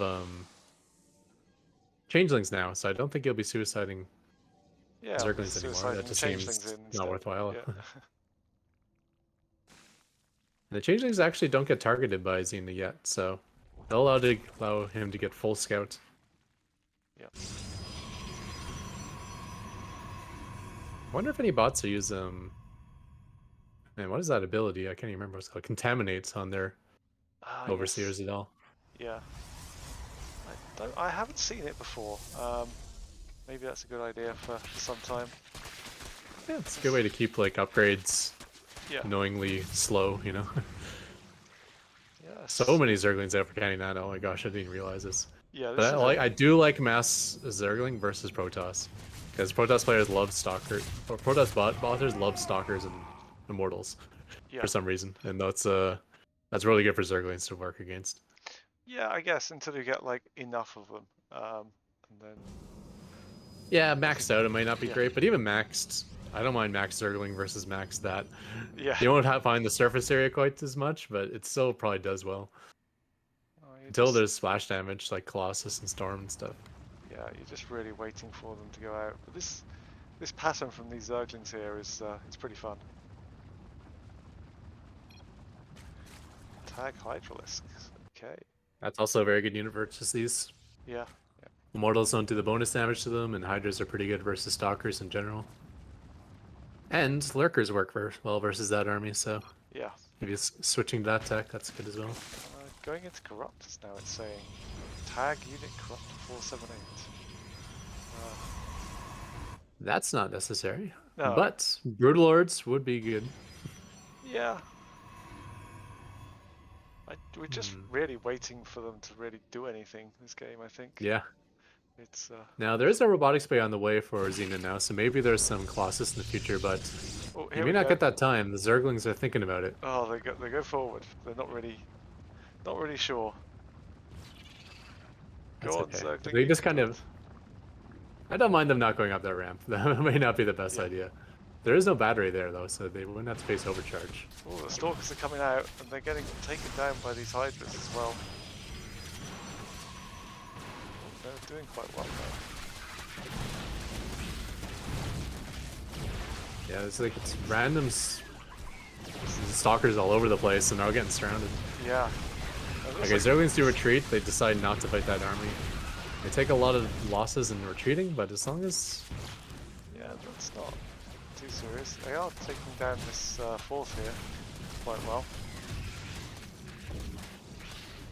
Oh, nice attack. Just swarming. Those mortals are getting absolutely wrecked. Yeah. I'm not sure if it's zoomed out, but you may want to be because this is a wide-spanning attack. Yeah. Yeah, so there's Mortals and Stalkers going through the middle. I think that's pretty well dealt with by Xena. Yeah, so good fights by Caninana. However, he didn't actually interrupt the economy at all. So No. basically it just means he killed 2,000 more resources, and that's not that big of a deal. Especially now that there's Colossus out, these fights might start looking a lot better for Xena here. Yeah, those Zerglings are disappearing. There's still a lot of Hydras in the back though. But there's more Hydras now, which is going to make things hard. Yeah, but Hydras aren't good versus Colossus either. Just this one Colossus, so it's not the end of the world. Yeah, it's just pretty even fight, I would say. Well, actually, they are taking down these Hydras quite well. Yeah, like you say, the Colossus is sitting there completely undamaged. Nothing's even touching that Colossus at the moment. Yeah, they do bonus to light. Zerglings and Hydras are both light. Yeah. The Blink Stalker Micro is like nothing to scoff at either. The Stalkers are staying alive very well, which is allowing them to tank permanently. Now with the second Colossus, this could be difficult. Maybe the Corruptors dive the Colossus at some point. That would be nice. Is that Corruptors? The only unit that... Yes. Ah, yes, there's a couple of Corruptors there. Yeah, about 6 in the back. And here they come in. Yeah, they are working, and they do take down the first Colossus and the second. Nicely done. Yeah, really back and forth these fights. It's looking very good for Xena there, but now with those two Colossus down, now these Hydras and Zerglings are once again back in the... There's Roaches in there as well for Caninana. Yeah. Yeah, the Roaches aren't going to do well, but they do have that burrow movement, so they got really good micro potential. Much like the Blink Stalkers doing better than they typically would because of bot micro. Yeah. Burrow Roaches can do better than they typically would. But Roaches are the unit you don't want if your opponent's going Immortal Stalker, because like both those units do bonus to Roaches. Yeah. Fighting a choke point. Who wants to run into the choke point? No one. Good luck. No. Well, Zerglings do it. Yeah, Zerglings want to run into choke points. They're fine with it. I do like that Caninana is stuttering forward, so that choke point wasn't as Devastating. So I love the Colossus corruptor actually, usage. This is perfect.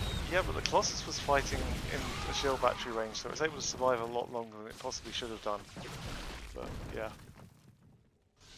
Yeah, but I mean, like, he waits until the right point in the fight, and then he suicides in the corruptors, which is the right choice to suicide, to Yeah. take down the Colossus. And as soon as he takes down the Colossus, he gets out of there again and waits for the next opportunity to do the same thing. It's like perfect dive mechanic. I love it. So I was criticizing Caninana for the creep spread, but it looks Creep like spread? he's fixed that. Yeah. Just a bit. No, he spreads very well. He just started a little bit late. Yeah. So some Stalkers now getting taken down, and Broodlords are on the way. So yeah, this is going to turn very, very difficult for Xena.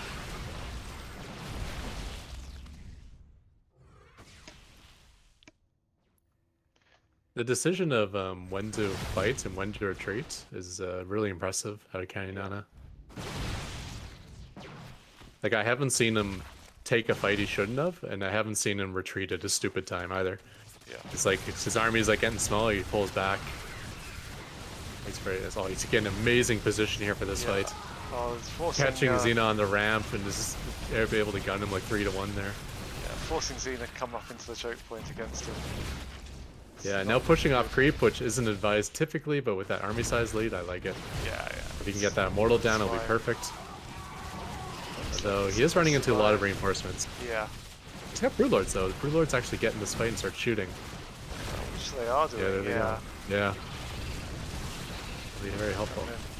There is good splash damage there with the Colossus, but it's probably going to take care of all of the broodlings.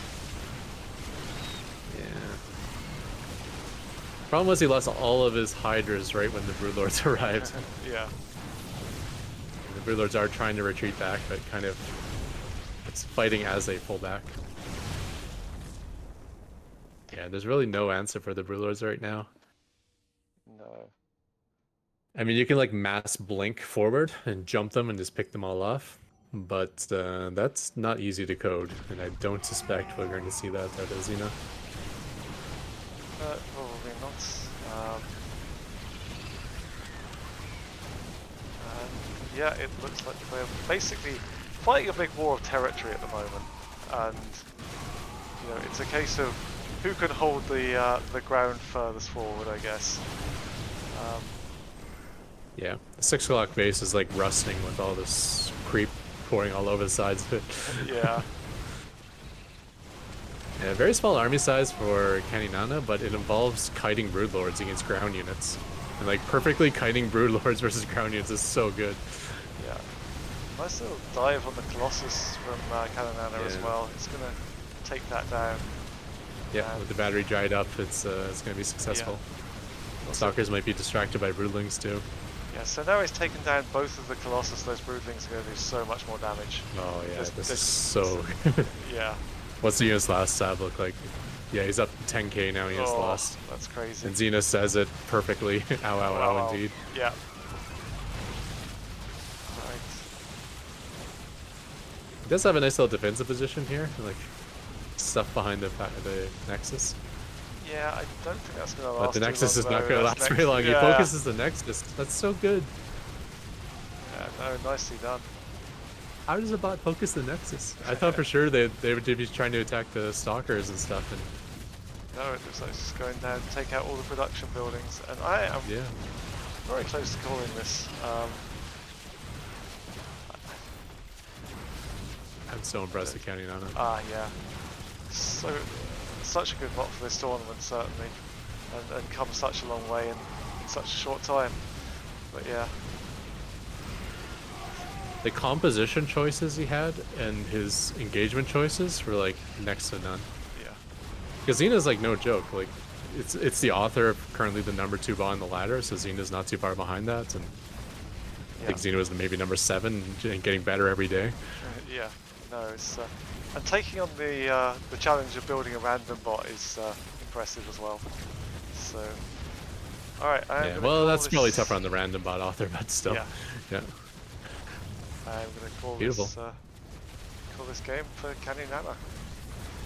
Congratulations. The series certainly is not over. Caninana not only looks strong that match and is a strong bot, but he's also random, so Yeah, anything could different happen. matchup as can be a completely different game. Yeah.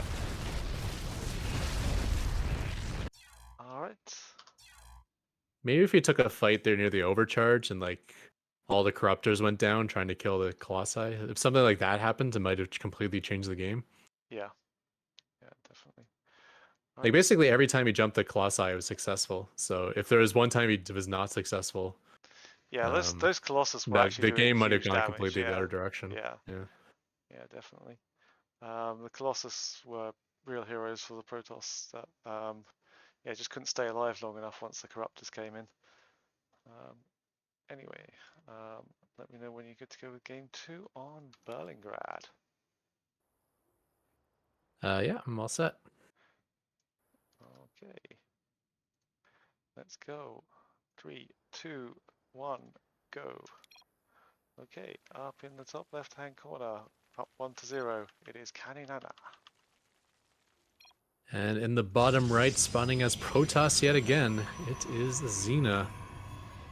I wonder if he can bring out a different tactic, because it's a random bot. So essentially, random bots have to have 9 different builds, because they have to have a build for every race versus every race. So Well, not to spoil it too much, but he did say that he has 3 builds and he has his little win rate for each build. yeah. And so the previous build he did is the one he's probably going to choose again because the other builds don't work. But the previous build he chose is supposed to work. I think it typically wins versus Caninana, so at least according to those stats. So it might be like we said, maybe Caninana just got a lot better recently, or maybe he just got lucky in the previous game. It's possible. You know, maybe like his like perfect choices of like how to engage and when to engage weren't perfect choices, but a lot of luck. Yes. Maybe he's going to make some choices that don't look as so perfect this game, and things swing in Xena's favor. Yeah. But I suspect you're going to see a similar build out of both bots. It only takes a very small difference to make very big impact on your win rate. So yeah. Actually, hatch first this time out, Caninana. Didn't he open full gas hatch last time? no, Or maybe I'm wrong. no, I think it was definitely hatch first. So Okay. yeah.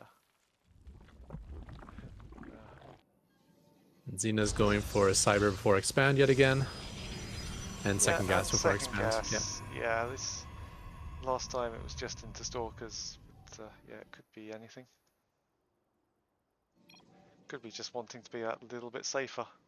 Get a couple of early units out in case you're getting rushed.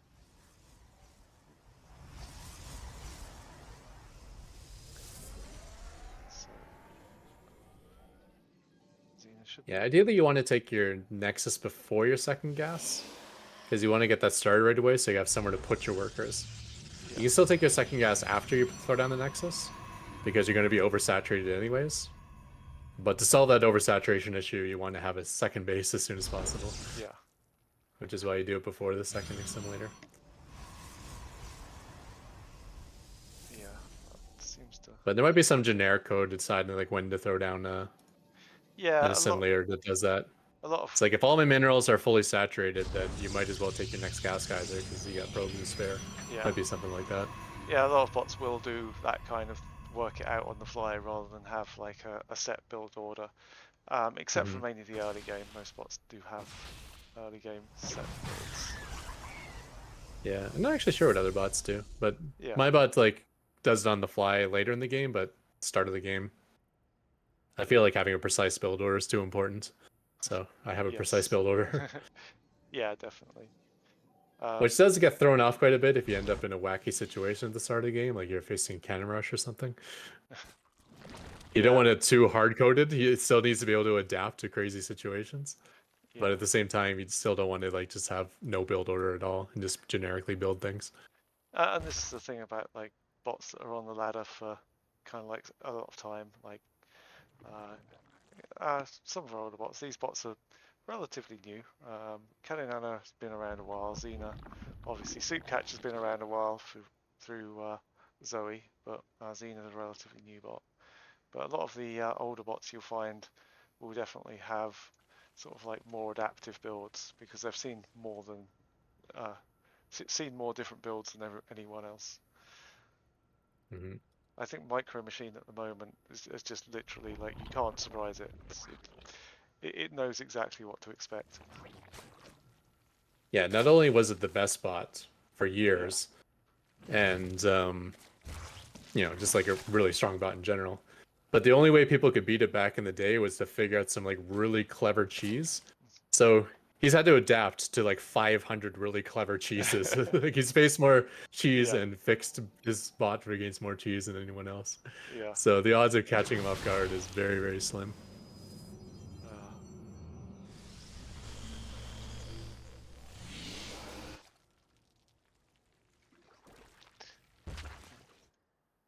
So Caninana missed out on like 10 Zerglings at the start of the game last game by suiciding them across the map. But he also had perfect response to what his opponent was doing the entire game, so Yeah. I think that's definitely worth 10 Zerglings. It seems like he's doing it again, so... Yeah. Yeah. But I mean, I can't criticize because he literally had the perfect composition every time he was facing an army. Yeah. So, attacking roaches this time for Caninana? Maybe because he hasn't spotted an immortal yet. Oh, this Zergling's Oh, gonna now he get just in. tagged the immortal? Okay. Now Zergling's gonna get in and see everything.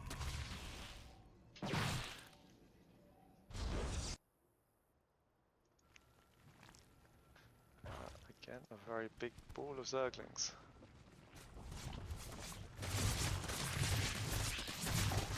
We saw this last time from Xena as well, where he's throwing a couple of zealots in to figure out where to go. I don't mind that. He spots the third, he sees a good portion of the army. Yeah. That's worth a zealot, I think, at this point in the game. However, when you're facing a ton of Zerglings, having some zealots with your Stalker Immortal would be ideal. Definitely. Because, while Zealot's not a hard counter to Zergling, it certainly does better than Stalkers and Immortals. And it tanks damage for a long time, so... Yeah. Yeah, also really helps with just kind of protecting the Stalkers as well. I love how Xena transfers all of his workers so that they arrive right as the Nexus is finishing. Yeah, that's a nice little bit of code there. The precision on that. Yeah. I wonder if he even measures the distance, like the pathing distance to that base, and says, okay, I need to send these like, exactly 17 seconds before the Nexus completes for them to arrive in time. I wouldn't be surprised. That would. That's the kind of thing we do.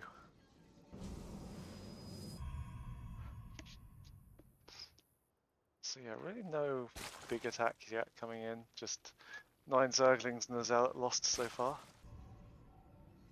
Still chronoing out Immortals. We got +1 attack on the way. Upgrade's a little lacking from Xena.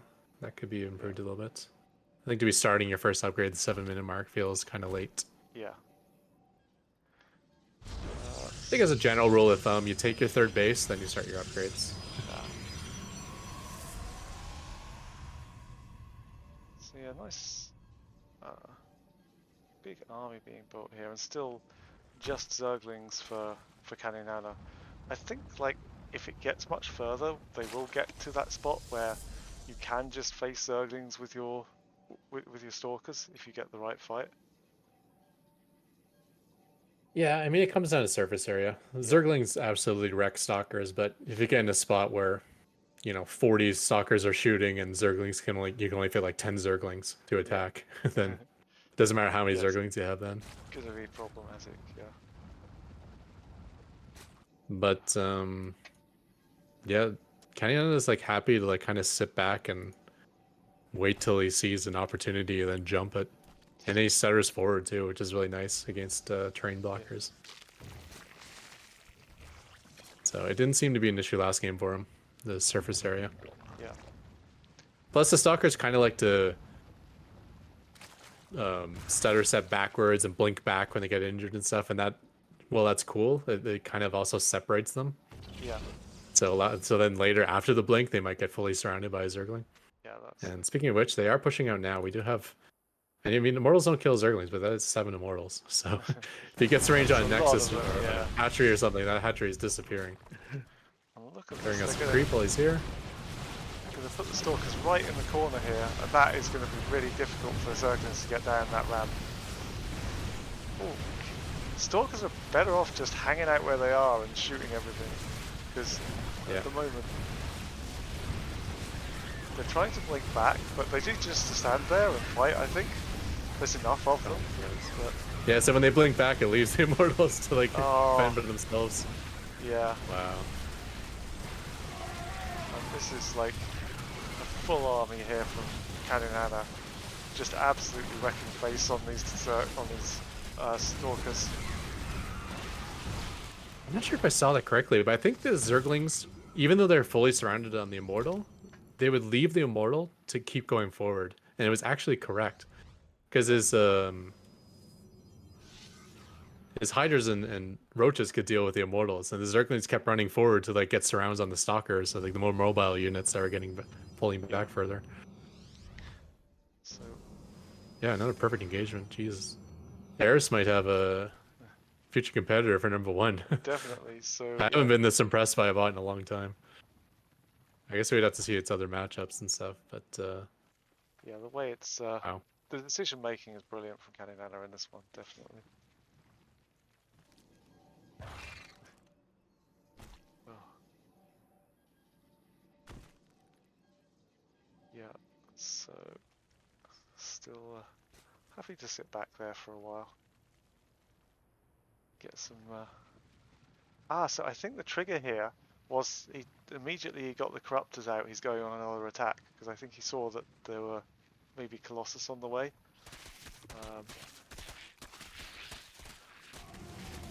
Has he seen Colossus yet? I'm sure he's probably seen the Robo Bay because he's had changelings kind of wandering the bases for a while.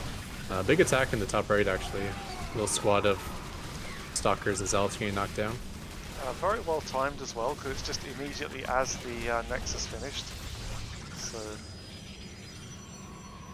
yeah, I do like that there's a lot more Zealots in the composition this time. He's actually able to hold the position. yeah. And a shield battery going up, which will be nice.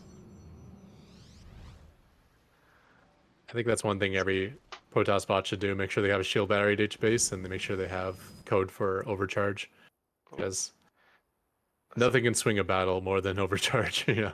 There's a big attack through the middle, and a lot of his army is up at that top right base, out of position. Yeah. I think this is going to be Caninana's well. a little split as well, though. Yeah. Caninana decides not to take the fight in the top right, which is correct, and decides to take the fight at the third, which is also correct. Yeah. Wow.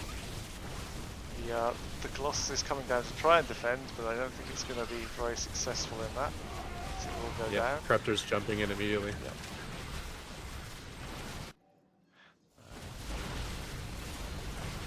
And the entire army here from Xena is getting entirely wrecked.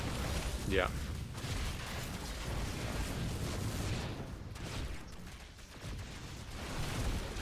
I mean, Xena got more bases this game, but these fights are even more one-sided than the previous game. Yeah. Like, Xena had, like, his first push with Colossus was actually a really good fight for him last game. It wasn't until the Corruptors denied it that it went poorly. But this fight, this game is in every fight, it's just been savaged by Caninana. And this game is over, taking out 2 more bases.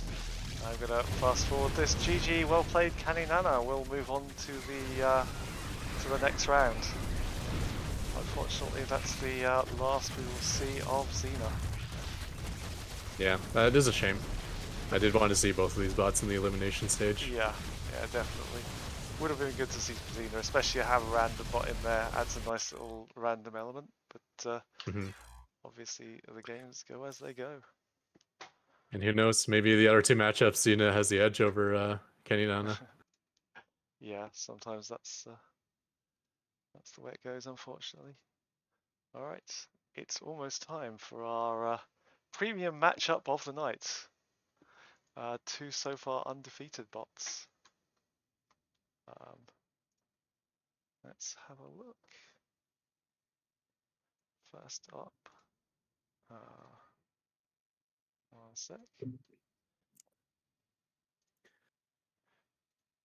First up, it is our. Oh wait, need to move that off. It is our undefeated bot, or so far undefeated bot. It is Eris. 4-0 so far, coming for your title, I think. Yeah, someone's gonna get it. I might have a little bit of time to put something together for my bots, but Yeah. I don't know. There's too many bots to beat me now. I don't think I'm gonna be able to hold, but I'll Yeah. try to make a good run of it, I think. Yeah, no, there we go. Including these two bots. Yeah, number 1 and number 2 here. Yeah, 2-0 over 12 Paul and 2-0 over Sharpened Edge in the last round. So, Yeah, yeah, making quick it's work good. of both of them too. Yeah, and obviously Micro Machine. I've put that down as a 2-0 versus Xena. It's actually a 2-1, and I do apologize for that again, Soup Catcher. It's yeah, so isn't undefeated, despite what that says. But yeah, it's still a threat to anyone, and is going to be a really good game here between Micro Machine and Xena, and Eris. I am. Yeah, Xena's certainly one of those bots that can beat any bot on the ladder. Yeah, It's not a favorite versus a lot of bots, but it can beat Micro Machine, it can beat Eris, I'm sure. So taking one game off of Micro Machine is no surprise there. yeah. All right, good to go when you are. All set. All right, going in 3, 2, 1, go. Okay, up in the top right-hand corner, it is Eris. And spawning in the bottom left, the old legend, it is Micro Machine as the blue Terran. Yep. He's got some titles behind him. Eris has 1 title at the moment. Micro Machine has like 7 or 8, I think, now. So, yeah. But I would definitely put Eris as a favorite at the moment. Number 1 seed on the ladder. Yeah. I mean, Micro Machine's not being updated anymore. And he still remained the number 1 bot for a long time despite that. And then Eris took over, was clearly better than Micro Machine, and then Micro Machine still won the tournament after that. So you never know with Micro Machine. Yeah, absolutely. Like, still clearly number 2, even though, well, I guess -0 if he were still active would be number 2, but Micro Machine, Yeah. He's so good, even years to come. Without any updates, he'll still be like a top bot. Yeah, and it's the same for any of these top bots. It's so difficult to beat them, and beat them consistently as well. Because to get to that top level, you have to have a few different builds that can win in any matchup. So yeah, it's going to be tough. Like Machine doing his patented like, I'm defensive, but I'm also greedy, so I just do like CC first, but inside my own main base. Yeah. Right. So. I'm actually surprised we don't see that in the human meta at all, the in-base CC anymore. Because Yeah. it's pretty common for Zerg to go pool first, make 6 slings, and try to cancel your natural. Or at least kill the SCV at your natural. And in either of those situations, it would have been nicer to just have the commands that are inside your main. Yeah. So we have the Reaper coming across. Eris is well trained at dealing with Reapers by now, so shouldn't get a lot done, but we'll give him some scouting information. Yeah, back in the good old days, this Reaper would like single-handedly win the game for Micro Machine. Yeah, I saw so many games when it was like, the Reaper would be sitting there with 20 kills at like 5 minutes or something. Yeah. That's not one. Because like in the good old days, like units would just kind of A move, and that's all the bots would do. And then you got these Reapers that have, pathing and the ability to acknowledge when they're in danger and stuff. Yeah.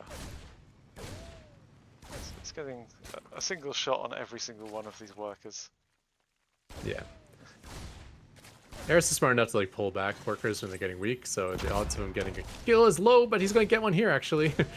Nice. He's running There away we go. in that direction, yeah.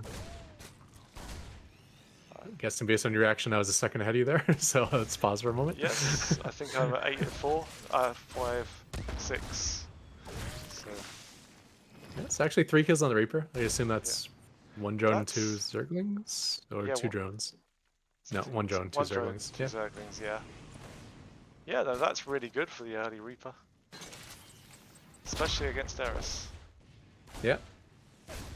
I mean, when it comes to like pro human Zergs, if they lose a single Zergling, they get like Yeah. they get kicked. They get fired by their team basically. Yeah. You're not supposed to lose So anything they to the should. first Reaper. You're only supposed to lose hit points and maybe Yeah. some spore crawl, emergency spore crawlers that you have to build. Yeah. Reaper's still being annoying though. I do like how Eris is still not building a single Zergling. It's He's like, gonna yeah, get they get another those one. drones. It's gonna get another drone, is it? Yeah, I think so. He Oh yes. popped it up in the air as it was trying to And get out of one range. more. No, no. No, high ground vision. Yeah. He couldn't see it, so he forgot it existed. Yeah. So these random drones running out here. It's gonna die as well. Wow, this Reaper is Yeah. doing work. Is this a little marine push, or are they just being distracted by the Zergling scout? Don't know. This could be a small little marine push, and this could actually have some effect. It's gonna hook up Eris with a is Reaper. actually not building any workers. He's got a good amount of queens, and he's got a handful of Zerglings. Oh, that was a nice bomb there from the Reaper on the Zerglings. Very nice. Yeah, so Micro Machine has got an edge at the moment. And Micro Machine actually staying on 2 base for quite a while, which is a little surprising. Maybe he's going to try to do a big push. Yeah. I like that he's being aggressive here, though he's being heavily distracted by these scout Zerglings. He's got one of them cornered now, but no, it wasn't cornered. Oh. It escapes at the 3rd base, so this whole push of Micro Machine is being thwarted by a scout Zergling. Okay, now he relaunches the offensive again. But yeah, since he's still on 2 base, I really want to see him trying to at least force units out of Eris, Yeah. if not get some damage done. Because Eris is just droning hard and taking a 4th. Yeah, look at that work on these at the moment. Needs to get some serious damage here from Micro Machine. But, And he's taking getting the a couple damage done. queens, 2 queens yeah. down. There is a Ravager there. It's, Yeah, no stim, so... And he's facing burrowed roaches, so these roaches aren't Yeah. dying. and there's no vision there for Micro Machine. Yeah. Tank does join the fight, though. Yeah, Okay. The amount of That's Marines good. is getting very, very small now. it's just One one Marine left to tank Yeah. the siege tank. Oh, get the siege tank out of there. There we go. So it'll protect all the important units. As I say, that's,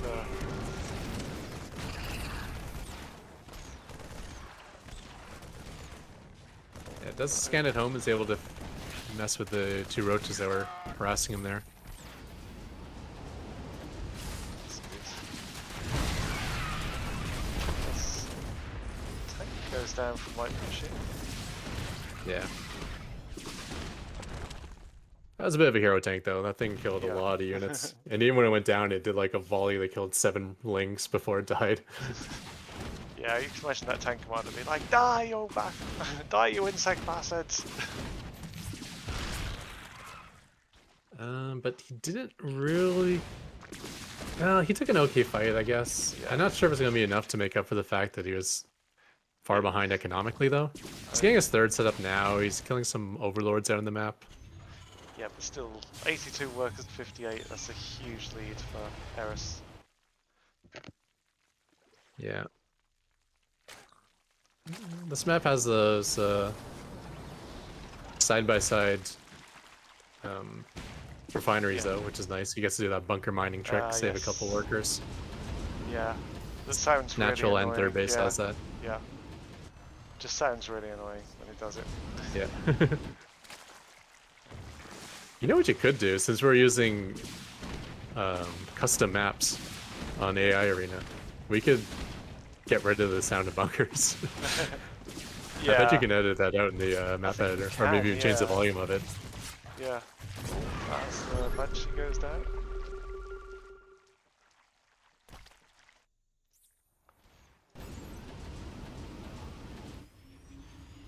Yeah, I think editing maps specifically for Micro Machine is something we should probably do. Yeah, I mean, no one's going to care if they don't hear units entering a bunker. Yeah. I feel like that's not a necessary game sound. Yeah. Micro Machine having trouble taking his 4th action because of this road zergling. Yeah. Just trouble, and his units he has on the map, he's got a couple cloaked banshees that are doing free damage, which is nice, but he's losing a good portion of his army. Very spread out fights everywhere, but Eris is handling it well on all fronts. Yeah, and it's just Eris is just getting so much further ahead. That Reaper is still doing work.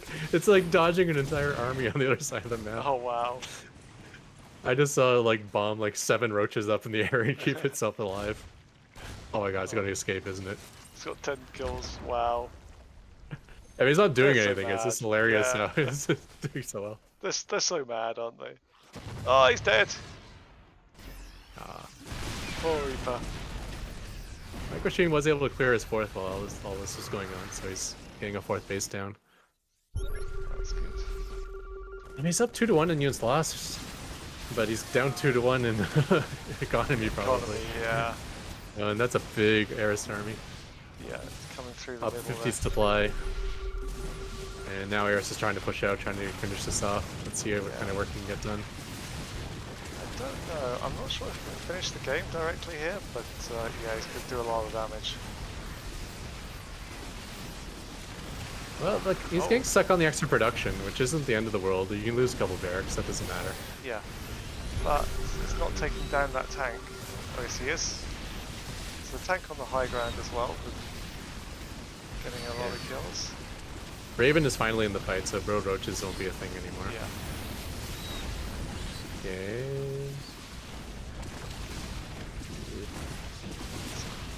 Yeah.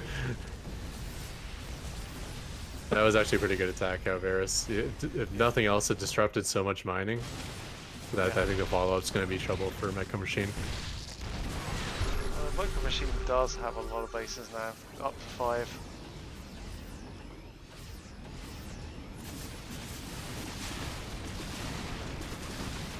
The Banshees are coming down at this 6th base from Eric's. Yeah. Like if I look at these Banshees, one has 5 kills, the other one has 13 kills.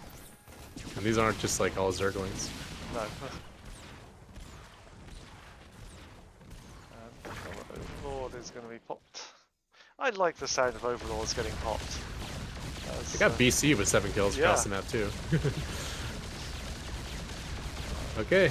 Don't know if So I Eris thought the is- follow-up attack from Eris is going to be trouble, but apparently the follow-up attack is coming from Micro Machine. Yeah. I guess he was able to retain enough units and keep his SCV count alive that he recovered very quickly from that. Yeah, there's a Bunch of queens going down. Yep. So I thought this was just like a normal attack, but actually no, this is just the natural reaction of their bases meeting in the middle. Yeah, they're near neighbours now, these two bots. As the creep starts spreading thick into Micro Machine's territory. Nice high ground siege tank position there. Meanwhile, the other side, 3 o'clock base is going down for Eris. Yeah. And Micro Machine actually won on the left. Okay. And he took a 5th base during that time, setting up a 6th. Yeah, he's in good state. 180 supply up to 133 for Eris. Okay, I gotta admit, I thought that this was like 100% a 2-0 for Eris. And I think he's losing this game. I don't see how he comes back from this. No. He's getting every He's getting single wrecked on base. all sides, and Micro Machine has like the mother of all economies now. Yep. So, let's take down this 5th base. He just needs to keep pushing on through, and I think he's got it. Yeah. And like, how does he not push through with like this much mining going on? Like, it's just going to be non-stop units coming from Micro Machine. If I bring up the production tab right now, he has like a Cyclone, a tank, 3 Marines, 2 battle cruisers, and upgrades all being built right now. Yeah. Even his There's, bio's getting up there in upgrades. there's a few Hydras coming out from Eris, but nothing that's really gonna stop this offensive. Okay, he lost the Raven. That might actually be the biggest unit to lose right now. Because then all of a sudden this burrow stuff might be quite well. Yeah, you've got scans you can use, but scans don't last Micro Machine forever. does use scans. He was scanning a lot before, but it wasn't helpful because he didn't have the army to kill the Burrow Roaches anyways. Yeah. And now he's got a big army and he's got so many orbitals that keep scanning. Little harass going on around the 5th and 6th base of Micro Machine has disrupted his mining some. We have what looks like a harassing siege tank right now in the north. So many attacks going on in so many different places. Yeah. Eris is going to Mix lose his coming 4th out. and 3rd base. Yeah. He's gonna lose both of them. There's just no mining going on for Eris. No. It's like the 10 o'clock base and that's it. And a little bit at the natural. Yeah, and that's not really helping either. Wow, Micro Machine did it. Yeah, I'm about ready to call this over if you are. Oh, I just saw the ultimate investor troll. He kept burrowing and unburrowing in front of him, in front of a BC, and the BC it was like kept Yumatoing, Yumato cancelled, Yumato again, Yumato cancelled. Ah, yes. Right, I can't see you. Would you just stay up? I'm gonna call this over. Congratulations, Micro Machine, on taking the win. Could we see a big upset here? Yeah. Ah, I mean, with GG. Eris having to win 2 in a row, this has got to be pretty Yeah. close now, right? Like, I Yeah. wouldn't want to know who to bet on or how to set the betting odds on this now. I mean, the betting odds were pretty heavily in Eris's favor, but now they Oh, are yeah. not.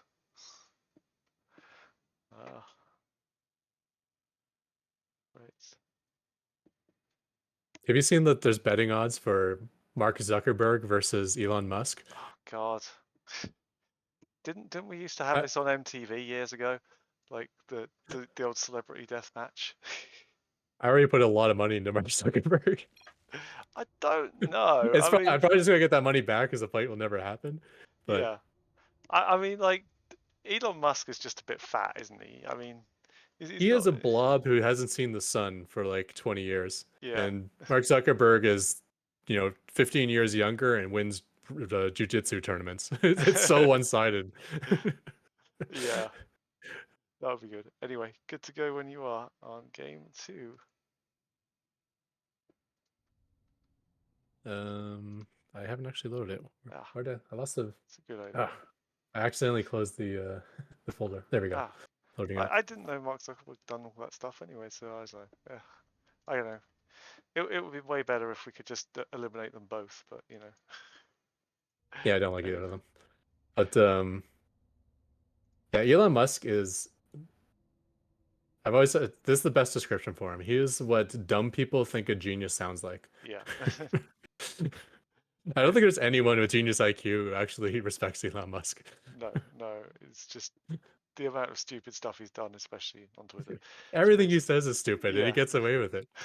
Yeah, because It's like as long as I say it'll happen in the future, no one will call me on it in the future. Yeah. Okay, I'm all set to go here. All right, going in 3, 2, 1, go. Okay, up in the top left on Stargazers, down 1-0. It is Eris. And in the top right, we have the blue Terran. It is Micro Machine. So I'm gonna guess Micro Machine doesn't know what a pocket expand is, or a pocket expand blocked by minerals. So immediate advantage to Eris in this game. It must have seen it before. But I don't think we've had it done in my era, at least. There's never been a map that had that until this one. I mean, we've had similar ones like Golden Aura and well, Golden Wall had like Golden Wall, walls sorry, made of minerals. Yeah. So you had to break through the wall to get to the base, but never a base blocked by minerals. Yeah. Possibly. But I did see an interesting tag that Eris tagged. It was two base muta. So are we going to see some mutalisks? Oh. Okay, so this could play into Micro Machine's favor, perhaps. Yeah. So Micro Machine was kind of sitting on 2 base last game anyways, so I think he'll be fine versus 2 base muta. And I don't think two base Muta is like Eris's best build versus Micro Machine. I think like that's the build he goes with when he loses to Micro Machine. Yeah. It's like, okay, I lost, let me try something else. So this is like plan B. Yeah. I think we've seen this build before, two base Muta. Actually, we saw this against my bot, I think, in the final game of last tournament. So I think he Yes. does stay on two base for quite a while. Yeah. His Muta control is kind of cool. It's Yeah.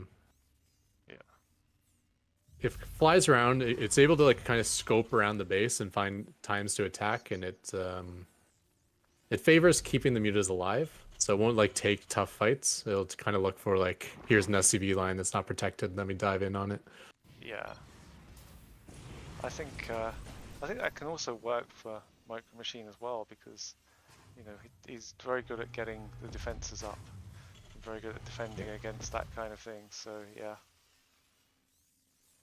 There was also a time where Rasper, the author of Eris, wasn't able to beat Micro Machine, and when Micro Machine was like the top bot. And No Regrets, the pro Terran player or pro Zerg player, saw Micro Machine play, and then he had to play against Micro Machine. He's like, screw that, I'm not going to face Micro Machine's Micro. I'm just going to go two base Muta all in versus him. And then he like crushed Micro Machine with two base Muta. So I think that's the inspiration for Rasper building a two base Muta build as well. Yeah, possibly. So this is actually, I guess, planned as a. It's kind of planned anti-Micro Machine, I guess, but. Okay, Micro Machine doesn't understand where his natural base is. He also doesn't understand how to land his natural base. Oh no! I think we might have seen this in ProBots, actually. This is actually all of a sudden familiar. And he's scanning it because he thinks there's a bird circling. Oh no! He's like, why can't I land? Micro Machine, no! Reaper on no kill is having a lot of fun on the other side of the map, but yeah, this is going to be a major issue. Yeah, this is going to be problematic, definitely.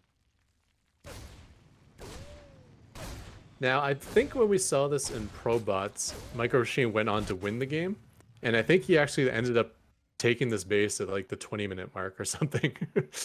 Yeah, so he's... He eventually like distance mined those minerals, and then he was able to land the command center. Yeah, so if we can get... So he's distance mining the other minerals, but if he can just randomly pick that one, maybe. I mean, there's only 10 minerals there, so... Actually, does that start with 15? No, it starts with 10. I think it's 20 minerals on each. Yeah. 10 minerals left. 10 minerals on each. If this had been any other map, Micro Machine... And he's wasting scans on it to like... Oh, that's even worse. He needs to save up for another command center so he can take a better base. Yeah. But now he's blowing all of his mules by scanning the... Oh no. Probably just because he's against Zerg too. The threat of Burrowed Zergling. Like Protoss and Terran can't block that without it being visible. Because Widow Mines are visible, Dark Templar are visible. Yeah. Zerglings are completely invisible when they're burrowed. Really? Yeah. Oh yes, of course. Yeah, you can't even see the shadow of it. Burrowed Zerg units that aren't moving, there's nothing. Yeah. If they're moving burrowed units, then you see a shadow. Yeah. But he is facing two base Muta, so... Yep, we have 4 meters on the way. Oh, and he's actually... Micro Machine is moving out. This will be interesting. Yeah, I mean...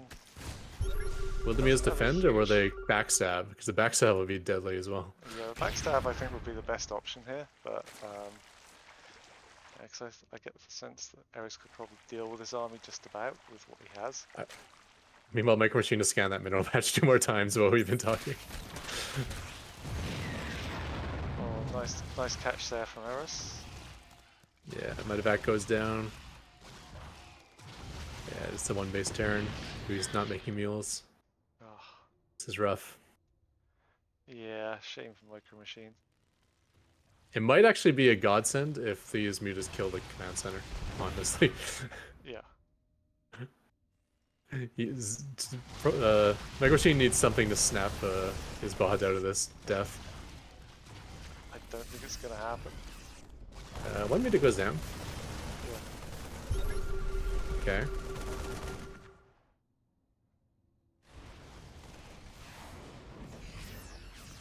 So it's well defended there against the mutas. It's just the follow-up I think is going to have a problem with. Yeah, but the mutas are able to keep alive very well. The only one went down, and if he forces out stims every time he jumps them. Oh, and he is actually smart enough to take a good fight. When it was like 6 mutas versus 6 marines, he's like, okay, I'll do that. Yeah, well coded. You wouldn't expect anything less than from Eris's authors to have well coded strategies. And third base is down now for Eris, as he'll be extending his. Interesting where he took the third base though. Well, Micro Machine actually mined out one of those patches, I noticed, at the natural. Oh, okay. So there's only one left. You might get the second one. Probably way too late. He does have 2 medevacs, right? So all these stims that are being uselessly forced out, at least are getting repaired. Yeah.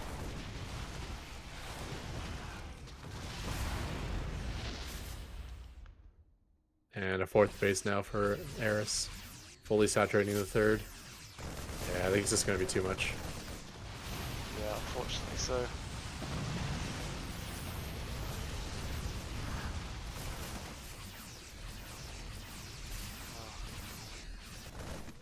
Just needs Eris now to send his main army in with the rest of the mutas, and I think we'll have it.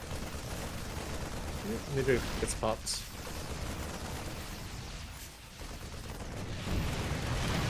Another meter gets popped. Yep. Yeah, I mean, the nice thing about having so few bases for Micro Machine is he doesn't have to defend a large area. Yeah. But with that said, these mutalisks are still finding damage here and there. Picking up 2 SCVs and a Hellion. And he picked up the most important SCVs, and those are the distance mining SCVs. Because the distance mining SCVs are the ones that might clear that expansion base. Yeah. As he scans that mineral patch yet again. Oh no, Micro Machine. We had such much faith in you after the first game. But that said, every Terran player scans mineral patches. We scan mineral patches and we scan supply depots. Yeah. Every time we misclick the wrong, the long orbital command spell. Yeah. He's going to take this command center down now, so maybe that's a signal. No, won't quite get it down. Yeah, and we have like a map set right behind us. 184 supplies, 6 base, 5th base going down. Yeah. And look at the map. Yep. It is, yeah. It is Quite all purple, yep. And borrowed Zerglings now at every other base, just in case Micro Machine wanted to take them.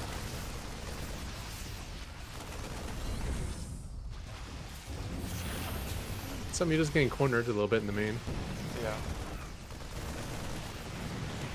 but they all survive. Yeah. And now there is And it literally looks like the no killing way. blow might be coming. Yeah. Well, actually only 3 roaches showed up. Not much of a killing blow yet. Yeah, he has no scans for those roaches because he's spent it all scanning the mineral patch. I mean, good use, right? And not many minerals left in the base either. I'm about ready to call this done, unless you have any objection. No. However, I think we will see the same build out of Eris next game because of, this one worked. Yeah. So we'll probably get like a repeat of this game, but without Micro Machine bugging out, and we'll see what should have happened. Yes. Yeah, that would be definitely a lot better. Eris is actually having trouble attacking the main base because they're all kind of stuffed in the corner there. As long as that wall stays closed. Okay, now he's figuring it out. He'll get out. Oh, you already sped up. Never mind. Yes, sorry. Okay. I'll load the 3rd game now, just so I don't forget. Yeah, GG. Yeah, I can't imagine Eris will go switch back to the first game strategy. No. Just one with the 2 base muta. Yep. So Let's have a look at our final replay of the night. God, it's been a long one, hasn't it? Yeah, Had some we've good had some games good though. games. Yeah, Yeah, definitely. even that was, it was kind of impressive watching that muted control. Yeah. I was getting flashbacks to the Caninana series where I was seeing like good decisions on when to like jump the Marines and good decisions when to run away from them. Yeah. And they forced out like a million stims, which didn't help Micro Machine at all. I think it would be good to find out when if he does do the other tactic, how Micro Machine deals with it. I think it will deal with it pretty well. But we'll see. Right, I'm good to go when you are. All set. All right, going in 3, 2, 1, go. Okay. The score is 1-1. Winner goes through as our top seed. Will it be our top bot in top left right hand corner? It is Eris.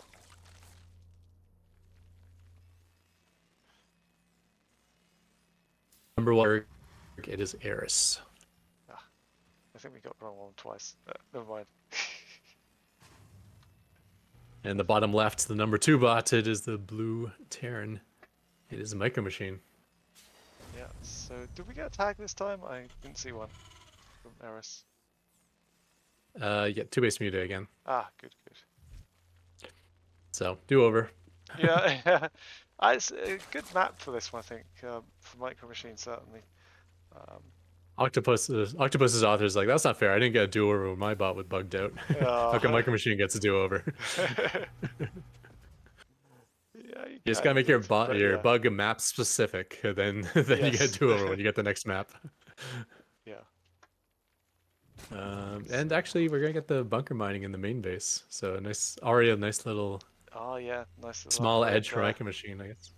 I wonder how long it takes for that to pay off, because you do have to invest 100 minerals and SCV time just to build the bunker. Yeah, so I can't. And then once it's up, you kind of of save 1.5, 2 SCVs once it's up. Yeah, so it shouldn't take too long to get your money back on that. Yeah, I guess for maybe like early game it's 2 minutes. more important. Yeah. I don't know. It's definitely an advantage overall, and certainly as the game goes on. Yeah. But I'm thinking like right at the start of the game, maybe it even, you know. Yeah. In StarCraft 2, there's this whole theory about money now is so much more important than money later. Yes. Because things kind of compound. Investing in that bunker, I don't know. Although I bet when the mutas come in, I bet they're all scared of the bunker. Oh, that's a good point. Because they don't really know whether there's Marines in them or not. Yeah, not sure what to attack and what not to. Yeah, because we never know how many units are in a bunker. I think the only opponent-specific hard coding I have in my bot is like, when facing Micro Machine, assume bunkers are empty. Yeah. Because I don't want to deal with like the fact that the bunkers stuff in the API isn't really there. Yeah. And it's like, okay, stop being scared of these Micro Machine bunkers. They're obviously just for mining. Reaper looking for its first skill again. Yeah, it's might pick up a circling. Nope, not quite. But both circling's weak. That means it does have more of a free reign now. Yeah. So kind of getting cornered. Oh, is it going to go down? No. Oh, how is it going to get out though? Get out. What are you talking about? This is a Micro Machine Reaper. Yeah, it's time to get out. 5 minutes in, this Reaper will still be hopping around between these 2 bases. Of course, we want to say the reason it's doing so well is because Eris is actually being rightfully greedy. Yeah. Although if he loses this drone, which he does, that's a big deal. That's not nice. So not only did he lose a drone, which is a big deal, but he lost the drone that's supposed to make the hatchery. Yeah. Does send another one. No, I take that back. No, this is a 2-base muta, so there was no hatchery. Not sure where that drone was off to. Ah, maybe it was just scouting. Because Eris does that a lot, doesn't it? It does like to scout with its drones. Okay, he just saw the Spire. So Hero Reaper becomes an ultimate hero. And he even makes little comments, so we know that Micro Machines probably will adjust based on the Spire being seen. Yeah.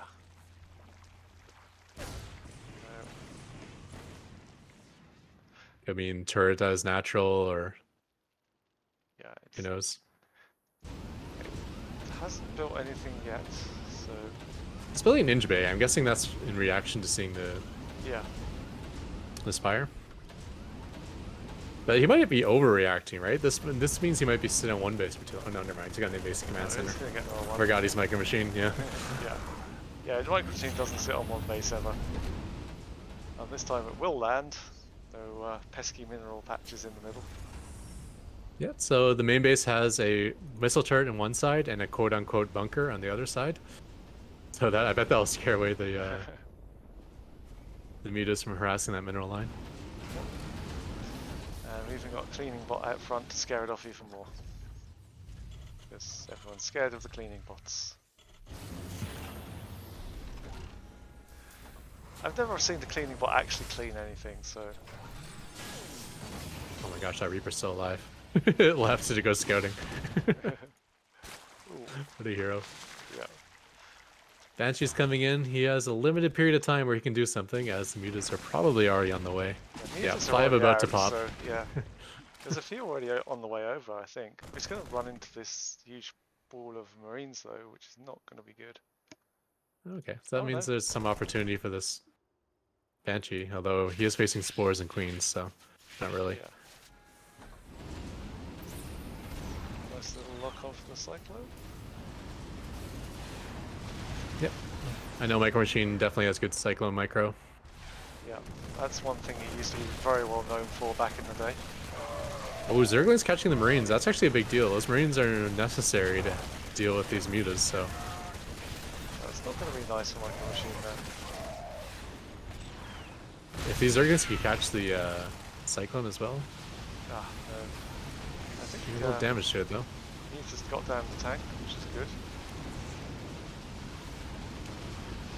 And getting to work on some SCVs now. Yeah, distracting the army, getting some SCVs. You know, avoiding the missile turrets for the most part. Not quite. So one does go down, yeah. And another one. Overall, Micro Machine is doing very well with it. Yeah, and he has a second base, unlike the previous game, which is a big deal. So there is a third hatch on the way now for Eris as well, so yeah, that's going to be useful.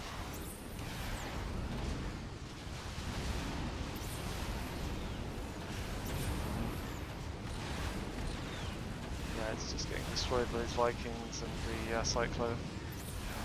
It's not really... Yeah, destroyed, but not actually losing any units. Yeah. So... And we remember mutas regenerate hit points way faster than other Zerg units do, so... Yeah. You know, like, if they go down to like 1 hit point, they'll probably be back to full within maybe 2 minutes, 3 minutes. Yeah. Not super fast, but Yeah, faster. significantly faster than other Zerg units, yeah. It doesn't feel permanent, the damage you do, at least. But the Viking count's up to 4 now. That's not anything to scoff at. Yeah, I think the Zerglings are going to try and take down one Zerg. Wait, no, not quite. Yeah, and that Viking will go back to repair, Yeah. which is the way to regen faster than mutas, I guess. Yeah, so it looks like for the most part this Muta play has been almost halted. Okay, I finally saw a Muta go down. First one in quite a while. But I think we're going to see a lot more of those because the Cyclone count is up to, let's see. Yeah. We're up to 3 Cyclones and 8 Vikings. So one thing I would say is whenever these Mutas come Marines. anywhere near, the SCVs are running away from their mineral patches, so it is costing a lot of mining time for Micro Machine to deal with this. Mm-hmm. And we do have a fully saturated 3rd base and a 4th base on the way for Eris, so it's not like he's like committed to these mutas winning the game for him. He is transitioning now. Yeah. And with all these Vikings, like maybe he even has ground superiority. It's tough to say. There's still a few Hellions out there as well versus Zerglings. Ooh, tough one to call actually. Yeah, these Zerglings are going to do pretty well for him, I think, especially if they run into these Marines, but they seem to be happy at home for the moment. I feel like it's going to be about who gains ground dominance. Is it going to be Eris with his larger army? Or is it going to be Micro Machine who's just been dealing with mutas so well that his efficiency is going to work out to help him? Efficiency at the moment, like Micro Machine is definitely winning it out in that, probably by about 2 to 1. Yeah. Yeah, nearly. But there's been like workers pulled off the mineral line. There's been effects to these mutas Yes, that. yeah, Not definitely. to mention all the free scouting. Yeah. And Micro Machine having to build so many Vikings. Yeah. You know, Vikings. I mean, Micro Machine does bad land as units. Vikings. He has that code, so they can join in on the ground fight. Okay, a few more mutas actually going down there. I think I just saw 3 of them die. Yeah, I think they've got a critical mass now of Vikings that can just one-shot these mutas. But he kind of needs to kill them all, otherwise, even with just 1 muta left, it's going to be distracting to Micro Machine's army. He's going to keep pulling back his Cyclones and Vikings. Oh, his Viking count is so insane right now. Yeah, and if you look at the overall army 15 size, Vikings. yeah, those That's Vikings, so many Vikings. those Vikings are not going to do well against this ground army of Eris, I don't think. And Eris has definitely transitioned more out of the muta play and into the more hydroling kind of roach play.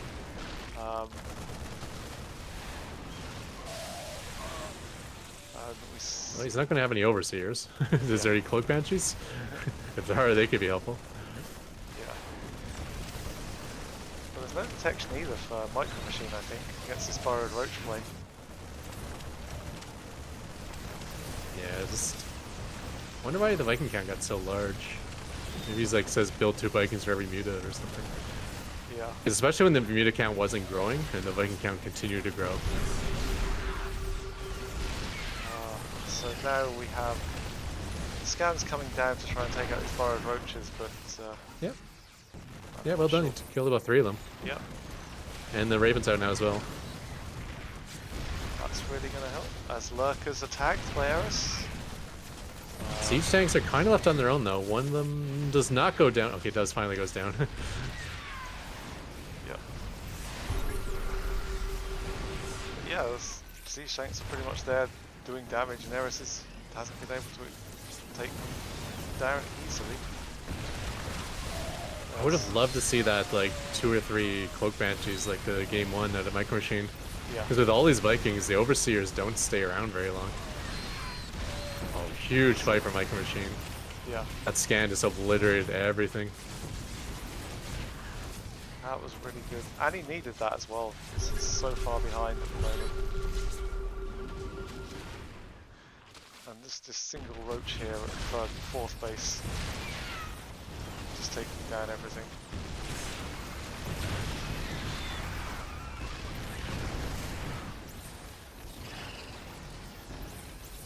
Yeah, his tanks are doing well actually, aided by the SCVs in repair, so... I mean, the fight's unbelievably well for Micro Machine. Up more than 3-1 in his loss, but I mean, it still is a very purple map. There's a huge economy out of Eris. Micro Machine's still only on 4 bases. Yeah. I do like the fact that he's not replacing these Vikings, so at least these Vikings are turning into other things. But there's still 15 of them out there, which just seems like a lot of wasted supply. Yeah. And when you're already behind on army supply, that's not good news. Fights are just going insanely well. Siege tank will go down. Yeah. That's big for Eris. Yeah, His tanks have been just doing so much free damage in the background. That's not going to get replaced either. So A lot of lurkers. Yeah, I do like the lurkers. There's a scan on them, of course, but you know. And the fungal growth goes down onto the medevacs as well. And since we're a balance patch behind, those lurkers are not nerfed yet. Yeah. They're still the OP Cyril wins every tournament lurkers. Yes. As opposed to now where Cyril wins every tournament but it's more deserving. Yeah. I guess Protoss actually got nerfed a lot more than Zerg during that time. Protoss get nerfed every patch and they never win any tournaments. It's like, with the ultimate, everyone hates this race. Yeah. Well, Protoss has like, we'll say 7 great pros. And of those 7, 5 of them retired or is currently in the Korean army. And one of them has like probably like a social anxiety disorder because he'll never show up for a live tournament. Ah, yes. I don't know. He'll qualify for live tournaments, take the qualification money, and then he'll Yeah, resign. love to see Max Pax turn up for a tournament one day, but Yeah. yeah, obviously. COVID was good for him because all the tournaments are online, so then he Yeah, got to like start winning a whole bunch of stuff. But yeah, obviously, he doesn't want to turn up for a tournament. There's nothing to say he has to. So nope. it's a shame, but we'd love to see Yeah, it. especially with like, you know, like all the good Protoss players not being there. We kind of need another good Protoss player. Yeah. Yeah. Plus this patch isn't that good for Protoss. Yeah. Nice little attack here through the middle from Eris. Yeah, catching those tanks on their own, it's a big deal. Nice fungal growth there as well. Yeah, taking out that BC with the neural parasite. Yeah. Really pushing forward into Micro Machine's territory now. I do love the use of the spellcasters from Eris. It's something that no other bot does as well. It's just the spells. It does have the ability to yoink as well, which is good. Mm-hmm. Well, I'd say for like the last 2 years, you could say that about anything that Zerg does, and no one does it as well as Eris. Yeah. But this season, I'd have to say like Infestors versus Battlecruisers, I liked Caninana's better than Eris. Oh yeah. I think he did a lot of cool, like he had like the spore farm at home you would teleport the BCs into. Ah yes. You would have the BCs like Yamato each other. It was, Eris does it really well too, but yeah, Caninana, probably just for the memes, like put a lot more work into it. Yeah. It's like, why beat BCs when I can absolutely embarrass them? Yeah. Right. I think we're going to call the swarm this is swarming here. Swarm is swarming. Eris is going to take the win here. GG. Well played from Eris. We'll I think 3-0. the Mutas kind of won the game just through the overbuilding of Vikings. Yeah. Definitely. It allowed the transition just to be in Eris' favor too much. I was hoping those Vikings would land at some point, like try to take a good fight, try to get some value while the Mutas are gone. But instead he just had 15 flying Vikings doing nothing for the majority of the game. Alright, I am going to fast forward this. GG, well played. Eris 3-0. Congratulations for the series. On the series, yeah. Really well played from Eris. Micro Machine is still going to be in there fighting for the tournament and will still qualify as in our top 4, I believe. So, yeah. And even if it's like a hard fact that Micro Machine can't beat Eris, that doesn't mean Micro Machine can't win the tournament, right? Because there's going to be other bots facing Eris, and maybe someone else gets a knock in for running into Micro Machine. Definitely.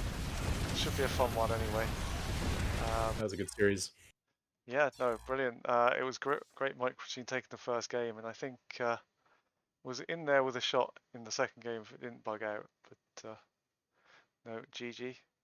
Well played. So I know we're putting you on the spot here, but do we have an elimination bracket? We don't yet. So we will after next week's. Right. We're not even done yet. Okay. No, we've got one more week. We've got one more week to go. So yeah. No, I think it will depend on who gets the first seed, who gets the second seed. Eris actually is confirmed first seed now because they have a 6-0. Oh no, wait, not at all. 6-1. Sorry, it's 6-1. No, it's not confirmed because I believe either yourself or Shotbot could beat it for the first seed. Yeah, because he's 6-0 but with one loss, right? Yes, yeah. Now, does he get...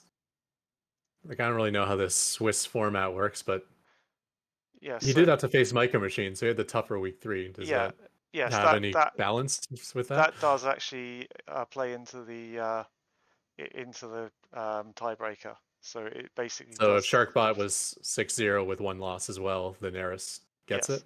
Yeah. So but the way it works is first it's match score, and then game score, and then your tiebreak rating, and then if all of that is equal, it goes back to ladder rank. So unless it's for a qualification place, it won't go to ladder rank if it's a qualification place. We will play a tiebreaker game.